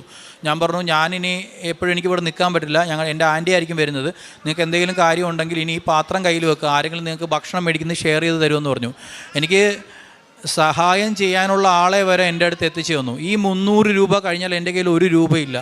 അപ്പോഴാണ് എൻ്റെ സഹോദരങ്ങൾ എന്നെ വിളിക്കുന്നത്, എടാ നിനക്ക് എന്താണ് പ്രശ്നം, നീ എന്തുകൊണ്ടാണ് ഞങ്ങളോട് പറയാത്തത് എന്ന് പറഞ്ഞിട്ട് എനിക്ക് നീ പറഞ്ഞ ഈ അക്കൗണ്ട് നമ്പർ ഞാൻ ഇപ്പോൾ കൊടുക്കുന്നില്ല. അപ്പോൾ അവരെൻ്റെ ഗൂഗിൾ പേ നമ്പർ എൻ്റെ ഫോൺ നമ്പറാണെന്ന് അവർക്ക് അറിയാവുന്നതുകൊണ്ട് അവരെനിക്ക് പൈസ ഇട്ട്, ഞാൻ പ്രതീക്ഷിക്കുന്നതിനെക്കാട്ടി കൂടുതൽ നമ്മളൊരു 10,000-50,000 രൂപ പ്രതീക്ഷിച്ചപ്പോൾ ആ ഒരു സമയത്ത് എനിക്കൊരു 70,000 രൂപ അക്കൗണ്ടിൽ വന്നു. അവരത് പറഞ്ഞതെന്ന് വെച്ചാൽ ഞങ്ങൾക്ക് ഇതെല്ലാം കൂടെ തരുന്നതിന് വളരെ സിമ്പിളാണ്, നിനക്ക് എന്ത് ആവശ്യങ്ങളുണ്ടെങ്കിലും നീ പറയുക, നീ പ്രാർത്ഥിക്കുന്നതായതുകൊണ്ട് നീ ഞങ്ങൾക്ക് വേണ്ടിയും കൂടെ കാര്യങ്ങളുണ്ട്, നീ അതുകൂടെ നീ പ്രാർത്ഥിച്ചാൽ മാത്രം മതി, നിനക്ക് എന്തായാലും നിൻ്റെ ജീവിതത്തിൽ നല്ലത് മാത്രമേ സംഭവിക്കുകയുള്ളൂ എന്ന് പറഞ്ഞിട്ട് എൻ്റെ അടുത്ത് ഒരു നന്ദി വാക്കിന് പോലും അവർ നിൽക്കാതെ, എല്ലാവരും പുറത്തുള്ളവരാണ്, അവർ പ്രത്യേകിച്ച് വിളിക്കും, മെസ്സേജ് അയക്കും, എങ്ങനെ ഉണ്ടെന്ന് ചോദിക്കുക, അല്ലാതെ നമ്മളെന്തെങ്കിലും പറഞ്ഞാൽ അത് ശരിയാണ്, അത് കുഴപ്പമില്ല, അത് നമ്മുടെ കടമയല്ലേ എന്ന് പറയുന്ന ഒരു സിറ്റുവേഷൻ എനിക്കുണ്ടായി. അപ്പോൾ എനിക്ക് എൻ്റെ ജീവിതത്തിൽ ഒത്തിരി സന്തോഷം. ഞാനിപ്പം മാതാവിൻ്റെ കൃപയിലാണ്. എൻ്റെ ഭാര്യയും എൻ്റെ മകനും എൻ്റെ കുടുംബാംഗങ്ങളും എൻ്റെ സഹോദരങ്ങളും എല്ലാവരും മാതാവിൻ്റെ ഇതിലാണ്. എല്ലാവരും എന്നോട് ഇവിടെ വരുന്ന ഒത്തിരി ആളുകൾ എനിക്ക് ശേഷം ഞാൻ വന്നതിന് ശേഷം ഇവിടെ വരാനും ഒത്തിരി കാര്യങ്ങൾക്ക് എന്നോട് സഹായം ഇവിടത്തേക്ക് വേണ്ടിയിട്ട് പ്രാർത്ഥിക്കുമ്പോൾ അവരുടെ കൂടെ കാര്യം പറയണമെന്ന് പ്രാർത്ഥിക്കുന്ന ഒരു സിറ്റുവേഷൻ ഉണ്ടായിട്ടുണ്ട്. എന്തായാലും എനിക്ക് ഈ അനുഗ്രഹങ്ങൾ തന്ന മാതാവിനും ഈശോയ്ക്കും 1000 നന്ദി. സെഫാനിയയുടെ പുസ്തകം 3-ാം അധ്യായം 9-ാം തിരുവചനം. കർത്താവിൻ്റെ നാമം ജനതകൾ വിളിച്ചപേക്ഷിക്കാനും ഏകമനസ്സോട് അവിടത്തേക്ക് ശുശ്രൂഷ ചെയ്യാനും വേണ്ടി അന്ന് ഞാൻ അവരുടെ അധരങ്ങൾ ശുദ്ധീകരിക്കും. യേശുവിൽ പ്രിയമുള്ളവരെ, പരിശുദ്ധ അമ്മ വഴി ഈ മൈക്കിൾ എന്ന സഹോദരനെ കൊടുത്ത അനുഗ്രഹങ്ങളുടെ സാക്ഷ്യമാണ് ഇവിടെ ആൾത്താരയിൽ ഇദ്ദേഹം ഇപ്പോൾ പറഞ്ഞത്. ഈ ഉടമ്പടി എന്താണെന്നും ഉടമ്പടിയെക്കുറിച്ചും നമ്മൾ അറിഞ്ഞും കേട്ടും പറഞ്ഞും ഇപ്പോൾ ഇവിടെ കടന്നു വരുന്നത് ലക്ഷക്കണക്കിന് ജനങ്ങളാണ്. അതാരു വഴിയാണെന്ന് വെച്ചാൽ നമ്മുടെ ബഹുമാനപ്പെട്ട BP ജോസഫ് അച്ഛൻ ഒത്തിരി ത്യാഗം ചെയ്തു, ഒത്തിരി ഉപവസിച്ചും ഒത്തിരി ജപമാല ചൊല്ലിയും ഒത്തിരി ബലികൾ അർപ്പിച്ചും മാറ്റം സംഭവിച്ചച്ഛന്. അങ്ങനെ പുതിയ വ്യക്തികളായി മറ്റുള്ളവരെ സഹായിച്ചു. മൈക്കിൾ പറഞ്ഞതുപോലെ അച്ഛൻ മറ്റുള്ളവർക്ക് വേണ്ടിയായിരുന്നു ഇത്രയും പ്രായം വരെ അച്ഛൻ ചെയ്തിട്ടുള്ള കാര്യങ്ങൾ. ആ ത്യാഗത്തിലൂടെയാണ് പരിശുദ്ധ അമ്മ അച്ഛൻ്റെ അടുത്ത് വന്നത്, അച്ഛനോട് സംസാരിച്ചത്. ഇവിടെ മൈക്കൽ അഗസ്റ്റിൻ്റെ സാക്ഷ്യം, അദ്ദേഹം ചെയ്ത കാര്യങ്ങളാണിപ്പോൾ പറഞ്ഞത്. അദ്ദേഹം പരിസരം നോക്കിയില്ല, ഹോസ്പിറ്റലിൽ നിന്നുകൊണ്ട് ആരെയും നോക്കാതെ അദ്ദേഹം ചെയ്തത് തിരി കത്തിച്ചു വെച്ചു. പച്ചയും നീലയും തിരി വീട്ടിൽ കത്തിക്കാൻ സമയം കിട്ടില്ല, സാഹചര്യമില്ല, ആരും സഹായിക്കാനില്ല. ആ സമയത്ത് അദ്ദേഹം ഹോസ്പിറ്റലിലിരുന്ന് ഒച്ചത്തിൽ, അദ്ദേഹം പറയേണ്ട ഒച്ചത്തിൽ പ്രാർത്ഥിച്ചു. പ്രതിഷീകരണ പ്രാർത്ഥനയും ജപമാലയും എല്ലാം ഒച്ചത്തിൽ ചൊല്ലി ദൈവത്തെ മഹത്വപ്പെടുത്തിയപ്പോൾ അദ്ദേഹത്തിൻ്റെ പ്രാർത്ഥന പരിശുദ്ധ അമ്മ വിട്ടുകളഞ്ഞില്ല. പരിശുദ്ധ അമ്മ തൻ്റെ പുത്രനോട് നിരന്തരം പറഞ്ഞുകൊണ്ടിരുന്നു. അദ്ദേഹത്തിൻ്റെ സാഹചര്യം, വേദനകൾ, ആരും സഹായിക്കാനില്ലാത്ത അവസ്ഥ, ഈ അവസ്ഥയിലെല്ലാം പരിശുദ്ധ അമ്മ താങ്ങായി നിന്നു, തണലായി നിന്നു. അദ്ദേഹത്തെ സന്തോഷിപ്പിക്കാൻ ഒരവസരം കാത്തിരുന്നു. അദ്ദേഹത്തിൻ്റെ ഭാര്യയെ നോക്കാൻ ആരുമില്ല. ഈ സാഹചര്യത്തിലെല്ലാം അദ്ദേഹത്തിനെ ശക്തിപ്പെടുത്തിയത് പരിശുദ്ധ അമ്മയാണെന്ന് നമ്മളോട് പറഞ്ഞു തന്നു. ഇനി അദ്ദേഹത്തിൻ്റെ ജീവിതകാലം മുഴുവനും അമ്മയെ വിട്ടുള്ളൊരു ജീവിതമില്ലെന്നാണ് അദ്ദേഹം പറയുന്നത്. 3 സെൻറ്റ് സ്ഥലം ചോദിച്ചാൽ 10 സെൻറ്റ് സ്ഥലം കൊടുക്കുന്ന മാതാവ്, പൂ ചോദിച്ചാൽ പൂന്തോട്ടം കൊടുക്കുന്ന മാതാവ്. അതാണ് ഇദ്ദേഹത്തിന് ഇവിടെ കിട്ടിയത്. സാമ്പത്തികമില്ലാത്ത മേഖലകളിൽ, ജോലിക്ക് പോകാൻ പറ്റാത്ത മേഖലകളിലെല്ലാം സാമ്പത്തികം കൊടുത്തുകൊണ്ടിരിക്കുന്ന ജനങ്ങൾ. എന്തുകൊണ്ടാണ്? അദ്ദേഹത്തിനെ മാതാവിനെ വിട്ടുള്ള ഒരു കളിയുമില്ലെന്ന് പരിശുദ്ധ അമ്മയ്ക്ക് മനസ്സിലായി. അമ്മയെ വിട്ട് ഇതെന്തിനാണെന്ന് വെച്ചാൽ ദൈവത്തെ മഹത്വപ്പെടുത്തുവാൻ, പ്രതിഷീകരണത്തിൻ്റെ സാക്ഷിയായി മാറാൻ അദ്ദേഹം ചെയ്ത ത്യാഗമാണ് ഇപ്പോൾ ഈ കുഞ്ഞിനെയുമായിട്ട് ഈ അൾത്താരയിൽ വന്ന് അമ്മയുടെ സാക്ഷ്യം പറയാൻ സാധിച്ചത്. ഇത് ഈശോയെ മഹത്വപ്പെടുത്തുന്നതാണ്. ഇങ്ങനെ കിട്ടിയ ഈ വലിയ കൃപയ്ക്ക് എത്ര നന്ദി പറഞ്ഞാലും പോരാ, അദ്ദേഹത്തിനും നന്ദി പറഞ്ഞിട്ടും പോരാ. പരിശുദ്ധ അമ്മ കൊടുത്ത ഈ വലിയ കൃപയ്ക്ക് ഈശോയ്ക്ക് നമ്മൾക്ക് കരങ്ങളടിച്ച് നന്ദി പറയാം.